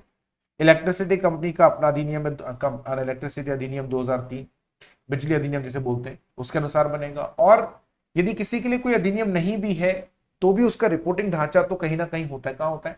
बचपन में पढ़ा ना अपन ने, 11वीं क्लास में, 12वीं क्लास में जो ढांचा अपन ने पढ़ा वित्तीय विवरणों, वो आता है गैप से, जनरली एक्सेप्टेड क्या अकाउंटिंग प्रिंसिपल्स, यानी सामान्य स्वीकार्य लेखांकन नियम, उनसे जो ढांचा आता है। यानी कोई ना कोई ढांचा तो लगेगा, कोई ना कोई रिपोर्टिंग ढांचा तो होगा ही। किसी भी इकाई के वित्तीय विवरणों का निर्माण किसी ना किसी ढांचे के तहत तो होगा ही, ऐसा तो हो नहीं सकता कि कोई ढांचा ही ना लगा हो। तो प्रबंधन द्वारा किसी स्वीकार्य रिपोर्टिंग ढांचे का प्रयोग, ये आप पहले से सुनिश्चित कर लीजिए कि इकाई के द्वारा अपने वित्तीय रिपोर्टिंग का निर्माण, वित्तीय रिपोर्टिंग किसी ना किसी ढांचे के अंतर्गत की गई है। ऐसा ना हो कि कोई ढांचा ही उसमें नहीं लग रहा हो। तथा जिस आधार पर अंकेक्षण किया जाना है उस आधार को स्थापित करने के लिए प्रबंधन में तथा समुचित शासन के व्यक्तियों में समझौता है। अंकेक्षण जिन आधार पे किया जाएगा, वो आधार मैं आपको भी आगे बताऊंगा कौन से आधार हैं, उन आधार को सुनिश्चित कर लिया है प्रबंधन ने। उसको बता दो कि भैया हम अंकेक्षण करने आएंगे, बारातियों का स्वागत जो है पान पराग से होना चाहिए। अब ये कि हम जब अंकेक्षण करने आए तो हमारे अंकेक्षण के आने से पहले वित्तीय विवरणों का निर्माण हो चुका होना चाहिए। मैं बताता हूं वैसे आपको लिखे बिना ही, क्या आधार है? वित्तीय विवरणों का निर्माण हो चुका होना चाहिए। वित्तीय विवरणों का निर्माण स्वीकार्य रिपोर्टिंग ढांचे के अनुसार होना चाहिए, उनमें लेखांकन मानकों की पालना हो चुकी होनी चाहिए, अधिनियमों की पालना हो चुकी होनी चाहिए। आप कहोगे सर जब वही कर देगा तो आप, अरे हम चेक करेंगे भाई, हमारा काम चेक करने का है, वित्तीय विवरण बनाने का काम हमारा नहीं है। वित्तीय विवरणों में लेखांकन नियमों की पालना करना हमारा काम नहीं है, अधिनियमों की पालना करना हमारा काम नहीं है ना। ये सब किसका काम है? प्रबंधन का या शासन से संबंधित व्यक्तियों का। हमारा काम है उसे चेक करना। अब मैं जब जाऊं, प्रबंधन ही बोले सर वित्तीय विवरण तो तैयार ही नहीं है, इसमें लेखांकन मानक तो लगा ही नहीं, सर इसमें अधिनियम तो लगा ही नहीं, तो मैं चेक क्या करूंगा फिर? तो हमने कहा कि भैया जिन आधारों पर अंकेक्षण होगा, है ना, इसको अंग्रेजी में बोलते हैं ऑडिट प्रीमाइस, जिन आधारों पर अंकेक्षण होगा वो आधार होने चाहिए, स्थापित किए जा चुके होने चाहिए। ये बात को लेकर प्रबंधन और अंकेक्षक या शासन से संबंधित व्यक्ति और अंकेक्षक के बीच में समझौता हुआ होना चाहिए। बात समझ में आ गई मेरी आपको? बड़ी आसान सी बात है। तो ये कुछ पूर्व शर्तें हैं, दो पूर्व शर्तें। पहला, एक तो किसी ना किसी वित्तीय रिपोर्टिंग ढांचे का प्रयोग किया गया, और वो लागू वित्तीय रिपोर्टिंग ढांचा, ऐसा कुछ भी मत उठा लेना कि सर आपने कहा था कोई ना कोई वित्तीय रिपोर्टिंग ढांचे का, उस इकाई पे जो वित्तीय रिपोर्टिंग ढांचा लागू होता है वो रिपोर्टिंग ढांचे को का प्रयोग हो, और वित्तीय विवरणों का निर्माण हो चुका हो, उनमें वित्तीय रिपोर्टिंग ढांचे का ही प्रयोग किया गया हो, लेखांकन मानक लग गए हो, ये सब हो जाना चाहिए। यह स्थापित करने के लिए कि क्या किसी अंकेक्षण के लिए पूर्व शर्तें विद्यमान है या नहीं, इसके लिए अंकेक्षक को क्या करना चाहिए? अब चूंकि हमने कहा कि पूर्व शर्तें विद्यमान हो तभी अंकेक्षण स्वीकार करूंगा, वरना स्वीकार ही नहीं करूंगा। और अगर स्वीकार करने के बाद बीच में मुझे कहीं लगा कि ये सारी जो शर्तें हैं इनकी पालना नहीं हो रही, तो काम बीच में छोड़ दूंगा। तो हमने क्या कहा? यह स्थापित करने के लिए कि क्या किसी अंकेक्षण के लिए पूर्व शर्तें विद्यमान है या नहीं, इसके लिए अंकेक्षक को यह निर्धारित करना चाहिए कि क्या वित्तीय विवरणों के निर्माण में लागू किया जाने वाला वित्तीय रिपोर्टिंग ढांचा स्वीकार्य है या नहीं।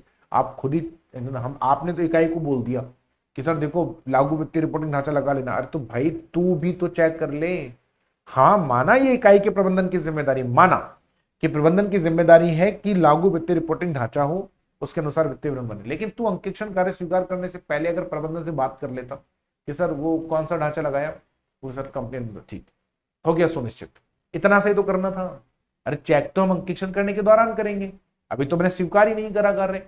पर चूंकि अगर प्रबंधन को यह भी पता है कि कौन सा रिपोर्टिंग ढांचा हम पर लगता है, तो इसका मतलब उसने वित्तीय रिपोर्टिंग ढांचे के बारे में जानकारी ले ली। किसने? प्रबंधन ने।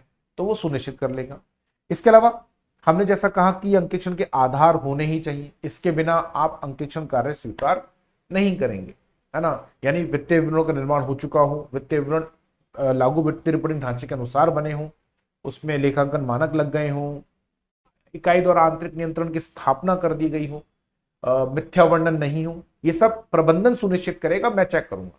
अब सवाल ये है कि वित्तीय रिपोर्टिंग ढांचा इकाई ने सही लगाया नहीं लगाया। तो अब यहां आके थोड़ा सा आपको कंफ्यूजन होगा, इसे ध्यान से सुनना। हम कौन सी स्टेज में अभी, जहां हमने अभी तक अंकेक्षण कार्य स्वीकार ही नहीं करा है, यानी अभी अंकेक्षण कार्य को स्वीकार करना बाकी है, अभी तक हमने अंकेक्षण कार्य स्वीकार नहीं करा है, बाकी है अभी अंकेक्षण कार्य स्वीकार करना। तो चूंकि अंकेक्षण कार्य स्वीकार, ध्यान दीजिएगा जरा मेरी बात पर, चूंकि हमने अंकेक्षण कार्य अभी तक स्वीकार नहीं करा है, और मैं पहले ये सुनिश्चित करूंगा वित्तीय रिपोर्ट, ये मैं पहले ये दोनों चीजें सुनिश्चित करूंगा, तभी अंकेक्षण कार्य स्वीकार। ठीक है भाई, वित्तीय रिपोर्टिंग ढांचा सही है नहीं तो मैं पूछ के सुनिश्चित कर सकता हूं। लेकिन जो दूसरी बात है, आपने कहा कि अंकेक्षण का जो आधार है वो विद्यमान हो। अंकेक्षण का आधार क्या है? वित्तीय रिपोर्टिंग, वित्तीय विवरण बन चुके हो, उसमें वित्तीय रिपोर्टिंग ढांचा लग चुका। और ये यार, अब ये मैं बिना चेक करे कैसे इसके लिए सुनिश्चित करूं अपने आप को? आप कहते हो कि अंकेक्षण कार्य तभी लेना जब ये अंकेक्षण आधार हो, ठीक है। तो और अंकेक्षण आधार का मतलब है कि वित्तीय रिपोर्टिंग हो चुकी हो, वित्तीय विवरण बन चुके हो, उसमें लेखांकन मानक लग चुके, ये तो चेक करूंगा तभी पता चलेगा। चेक कब करूंगा? जब अंकेक्षण कार्य स्वीकार करूंगा। और स्वीकार कब करूंगा? जब ये कंफर्म होगा। और ये कंफर्म कब होगा? जब मैं चेक करूंगा। चेक कब करूंगा? जब स्वीकार। ऐसे तो कभी हो ही नहीं पाएगा ये काम। कैसे होगा? बिना कार्य स्वीकार करे आप ये चेक कर नहीं सकते, और चेक आप तब तक नहीं कर सकते जब तक कि आपको अंकेक्षण कार्य मिले ना, है ना। और आप अंकेक्षण कार्य कब तक नहीं लोगे? जब तक आप ये कंफर्म नहीं कर लेते। अब फंस गए, अब हमने करी दो चीजें, ये दोनों पूर्व शर्तें पूरी होनी चाहिए तभी अंकेक्षण कार्य स्वीकार करेंगे। पहले वाली शर्त पूरी हो रही है या नहीं, उसके लिए आपने क्या कर लिया? आपने ये देख लिया कि स्वीकार्य रिपोर्टिंग ढांचा है या नहीं। दूसरी वाली के लिए हमने कहा सर देखो अब ये तो मैं बाद में चेक कर सकता हूं, लेकिन जब तक ये सुनिश्चित नहीं होगा अंकेक्षण कार्य स्वीकार भी नहीं करूंगा। तो प्रबंधन बोला प्रभु करें क्या, कैसे आपको विश्वास दिलाएं, आप चेक कर लो।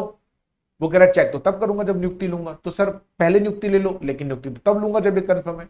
तो प्रभु क्या करें फिर? तो हमने कहा सर एक काम करो, एक एक बना के दे दो हमें, एमआर, प्रबंधन अभिवेदन कहा जाता है इससे, प्रबंधन अभ्यावेदन मतलब। बोले सर लिख के दे दो एक पेपर पे अपने लेटर हेड पे कि हमने वित्तीय विवरणों का निर्माण कर दिया है। ऐसे लिख दो, अंकेक्षक के अंकेक्षण प्रारंभ करने से पहले हम अंकेक्षक को वित्तीय विवरण दे देंगे।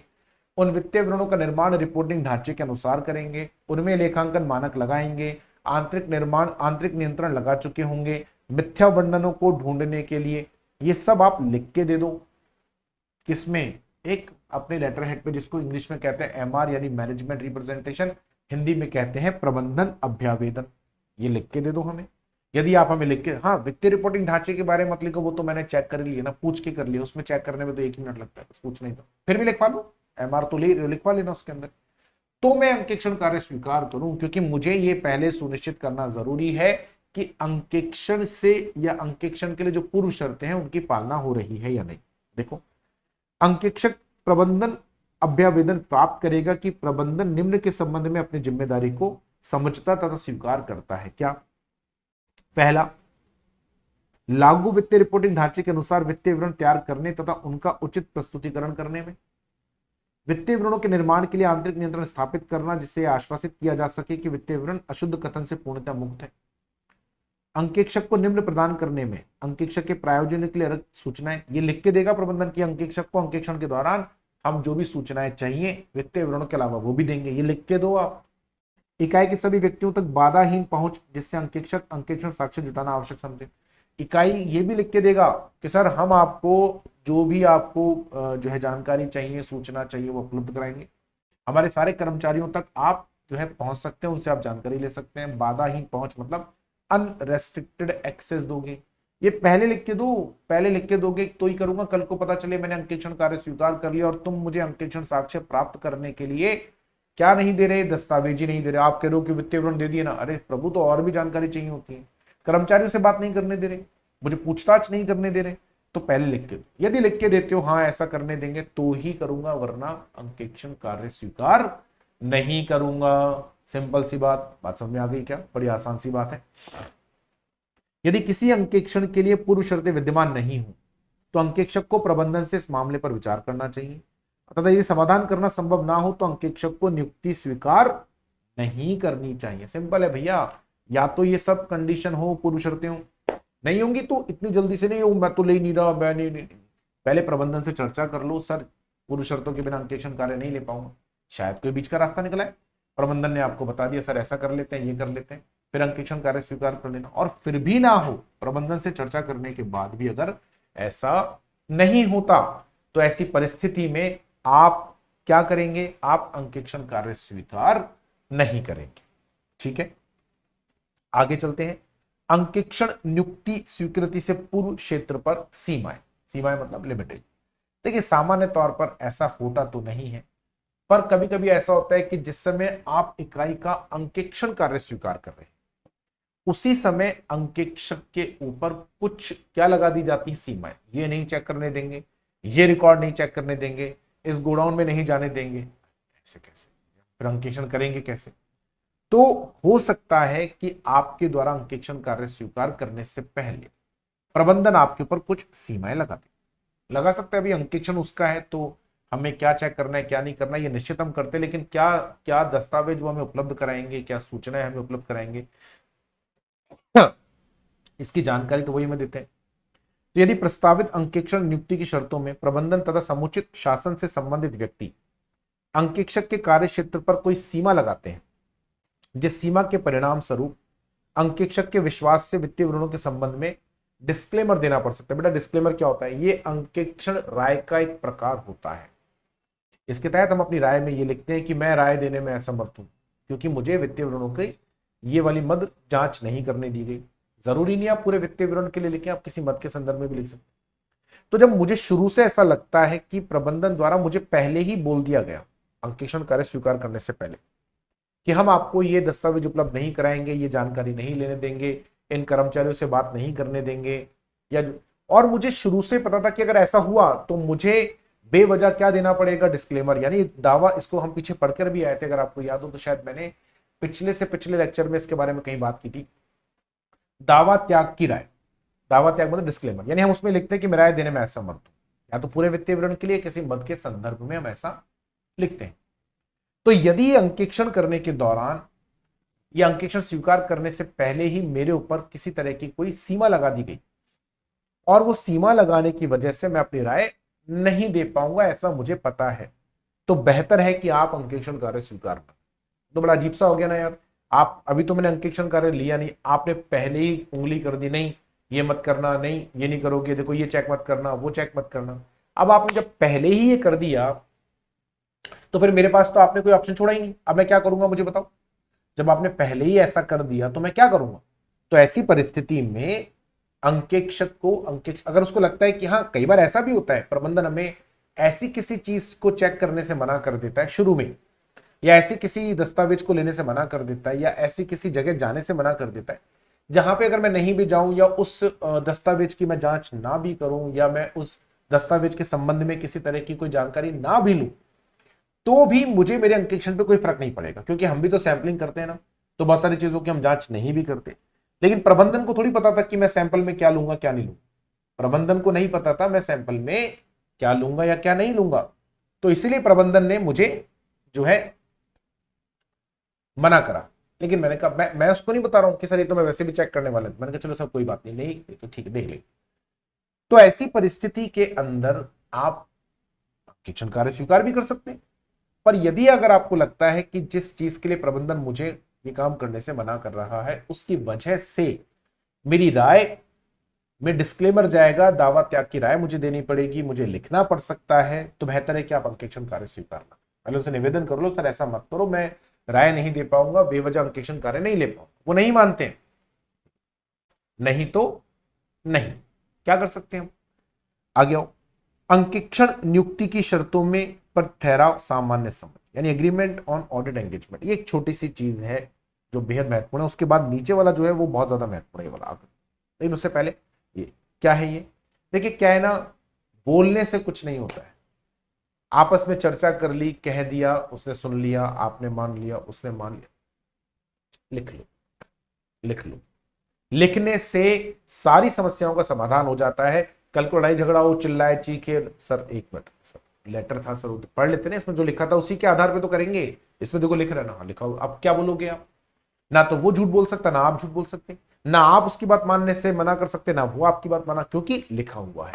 तो हमने क्या बोला, अंकेक्षण नियुक्ति की जो शर्तें हैं उसके लिए जो भी आपने फाइनली जो भी एक सामान्य समझ आपने प्राप्त करी है उसके लिए आप एक क्या कर लो, एग्रीमेंट। देखो, अंकेक्षण नियुक्ति की शर्तें प्रबंधन या समुचित शासन से संबंधित व्यक्तियों के साथ तय करेगा। हाँ बिल्कुल सही बात है, हम प्रबंधन के साथ चर्चा करके या संबंधित शासन से संबंधित जो व्यक्ति उनके साथ चर्चा करके सुनिश्चित करेंगे तथा इन शर्तों को एक अंकेक्षण नियुक्ति पत्र में रिकॉर्ड किया जाएगा। इसमें निम्न शामिल होंगे। अब सामान्य तौर पे जो नियुक्ति पत्र है वो प्रबंधन हमें देता है और उसमें लिखी जाती है सारी की सारी जो है शर्तें हैं, और या फिर हम बना देते हैं और हम प्रबंधन को देते हैं, क्योंकि बनाए कोई भी, दोनों के साइन होंगे, आपके भी होंगे प्रबंधन के भी होंगे, दोनों के होंगे। ओरिजिनल जो है वो हमारे पास रहेगा, फोटोकॉपी प्रबंधन के पास रहेगी। ओरिजिनल इसलिए क्योंकि वो जो लेटर है वो उसमें दो चीजें, उसमें हमारी नियुक्ति की बात भी लिखी गई है और उसमें नियुक्ति की शर्तें भी लिखी गई। अब नियुक्ति मेरी हो रही है तो वो लेटर मेरे पास ही तो रहेगा, प्रबंधन मुझे ही तो देगा। मेरी नियुक्ति हो रही है, अगर मैं आपकी नियुक्ति करूं मैं ही तो आपको लेटर दूंगा। तो प्रबंधन हमें देता है, बना हम भी सकते हैं, हम प्रबंधन को दे देते हैं, प्रबंधन उस पर साइन करके हमें वापस दे देता है, फिर हम साइन करके एक फोटोकॉपी उनको दे देते हैं। तो प्रबंधन और अंकेक्षक मिलकर ये सुनिश्चित करेंगे कि नियुक्ति की शर्तें क्या है। ठीक है, नियुक्ति की जो भी शर्तें हैं वो सुनिश्चित की जाएगी। तो ऐसी परिस्थिति में उसमें क्या क्या चीजें हो सकती हैं। अब चूंकि देखो सामान्य तौर पर नियुक्ति की शर्तें जब हम सुनिश्चित करते हैं तो प्रबंधन और वो सब आपस में मिलकर डिस्कस करके करते हैं, फिर भी और क्या होंगी पता नहीं, वो हर नियुक्ति में अलग अलग हो सकती है, हर नियुक्ति में अलग अलग हो सकती है। तो हम अभी तो आपको ये नहीं बता सकते कि उसमें सामान्य तौर पर क्या क्या आता है, उसमें क्या क्या आएगा, वो तो आपके प्रबंधन के बीच में जैसा भी सुनिश्चित होगा। फिर भी कुछ सामान्य चीजें जो सामान्यतः हर तरह के नियुक्ति पत्र में होती ही है, हर नियुक्ति पत्र में इसको शामिल किया ही जाता है। वो क्या क्या हो सकती हैं? वित्तीय विवरणों के अंकेक्षण का उद्देश्य हम क्षेत्र बता दो कि अंकेक्षण का क्या क्या उद्देश्य है, मैं क्या करूंगा क्या नहीं करूंगा, किन चीजों की जांच करूंगा किन की नहीं, अंकेक्षक के क्या उत्तरदायित्व रहेंगे, प्रबंधन के क्या उत्तरदायित्व रहेंगे, वित्तीय विवरणों को तैयार करने में लागू होने वाले वित्तीय रिपोर्टिंग ढांचा कौन सा होगा, अंकेक्षक द्वारा जारी की जाने वाली रिपोर्ट के इच्छित प्रारूपों और सामग्री का उल्लेख, ये लिख दो पहले की भी रिपोर्ट मैं इस फॉर्मेट में बनाऊंगा, तथा एक कथन जिसमें लिखा हो कि ऐसी परिस्थितियां हो सकती है जिनमें रिपोर्ट इच्छित प्रारूप तथा आशान्वित सामग्री से भिन्न। हाथ कहते भी लिख देंगे कि सर वैसे तो रिपोर्ट का फॉर्मेट वही रहेगा जो अपन ने चर्चा करी, पर कुछ परिस्थितियों में हो सकता है मुझे अलग तरह से रिपोर्ट देनी पड़े। ये प्रबंधन को देखिए, ये जो 3-4 चीजें 5 चीजें मैंने बताई, ये वो है जो लगभग सब तरह के नियुक्ति पत्र में होती ही है, हर नियुक्ति शर्त में होती है। लेकिन ये कोई सीमित नहीं है, आप इसके अलावा अपने हिसाब से इसमें बहुत सारी और भी चीजें शामिल कर सकते हैं। जैसे फीस कितनी रहेगी, फीस कब दी जाएगी, पहले दी जाएगी बाद में दी जाएगी, चेक से दी जाएगी बिना चेक से, कैश में, जीएसटी लगेगा नहीं लगेगा, ठीक है। अंकेक्षक को अगर किसी ब्रांच पे जाना पड़ता है ना, अलग अलग जगह ब्रांच हो सकती है गोडाउन में, तो उसके आने जाने का खर्चा कौन देगा, इकाई देगी या प्रबंधन देगा, या इकाई देगी अंकेक्षक स्वयं करेगा। इकाई देगी तो क्या होगा, अभी आने जाने का खर्चा फ्लाइट से मिलेगा, ट्रेन से मिलेगा, ट्रेन है तो सेकंड एसी होगा, थर्ड एसी होगा, स्लीपर होगा, या हमें छत पे बैठ के जाना है भाई, होटल मिलेगा तो कौन सा मिलेगा, 3 star 2 star 1 star 5 star guest house, खाने पीने का क्या जुगाड़ रहेगा, कैसे हम लोगों का क्या कितना पर डे हमें डीए मिलेगा टीए मिलेगा, इस सब के बारे में आप लिखिए। पर ये बात मैं आपको इसलिए नहीं लिख रहा हूं क्योंकि ये हर इकाई के परिस्थिति में अलग अलग होगा। तो हमने जो 4-5 चीजें आपको बताई, सामान्यतः हर इकाई के अंकेक्षण पत्र में नियुक्ति की शर्तें जहां लिखी जाती है वहां होता है। यदि कोई विधि विशेष रूप से के अनुसार सभी आवश्यकताएं प्रदान करता है तो प्रबंधन दायित्व का वर्णन करता है, तो अंकेक्षक इन्हें नियुक्ति पत्र में लिखने की कोई आवश्यकता नहीं। अब एक और बात इन्होंने बोली, ऊपर तो एक बात हो गई, अच्छा मैं यहां लिख देता हूं, अंकेक्षक अन्य शर्तें भी प्रबंधन से चर्चा करके नियुक्ति पत्र में लिख सकता है, इसमें कोई बुराई नहीं। एक चीज, दूसरी बात, अगर किसी इकाई के ऊपर कोई अधिनियम लागू होता है किसी भी तरह का, और उस अधिनियम में पहले ही लिखा है प्रबंधन की क्या जिम्मेदारियां होती हैं अंकेक्षण के दौरान, अंकेक्षक की क्या जिम्मेदारियां होती हैं, अंकेक्षक का क्षेत्र क्या होता है, तो नियुक्ति पत्र में लिखो या मत लिखो, अधिनियम में लिखा हुआ है भैया मानना ही पड़ेगा। तुम चाहो तो भी मानना पड़ेगा, नहीं चाहो तो भी मानना पड़ेगा। कोई इसमें आपके या मेरे पास किसी भी तरह की चॉइस नहीं है, आपके या मेरे पास किसी तरह की कोई चॉइस नहीं है, मानना ही पड़ेगा। अरे भाई, तो फिर अगर मैं नियुक्ति पत्र में लिख दूंगा तो भी कुछ नहीं होगा, नहीं लिखोगे तो भी नहीं होगा। लेकिन पहले देख लेना, जैसे कंपनी अधिनियम में अगर आप जाएंगे तो धारा 143 है, उसमें बहुत सारी जिम्मेदारियां प्रबंधन की अंकेक्षक की क्या होती है वो लिखी हुई है। अंकेक्षक की स्कोप भी लिखा हुआ है, क्या क्या शामिल होगा अंकेक्षण में क्या क्या नहीं। तो कंपनी अधिनियम के केस में अगर मैं किसी कंपनी का अंकेक्षण कर रहा हूं और मैंने उसमें अंकेक्षण की जिम्मेदारियां नहीं लिखी, उसके उत्तरदायित्व नहीं लिखे, अंकेक्षण का क्षेत्र नहीं लिखा, तो भी कोई फर्क नहीं पड़ता, लिखा हुआ है, इसलिए हमने कहा आप छोड़ सकते हो। ठीक है, तो कुछ बातें आपको ध्यान में रखनी है। अब एक और नीचे टिप्पणी है जिसके बारे में हम अगली क्लास में चर्चा करेंगे, अभी तो नहीं कर रहे हैं क्योंकि थोड़ा टॉपिक बड़ा है, महत्वपूर्ण बहुत ज्यादा है, हमने यहां तक अभी पढ़ा है, नीचे जो और बहुत सारी चीजें उन पर हम और चर्चा करेंगे अगले लेक्चर में। आज के लिए बस इतना ही, यहां तक अच्छे से पढ़कर आइएगा, फिर दोबारा मुलाकात करेंगे।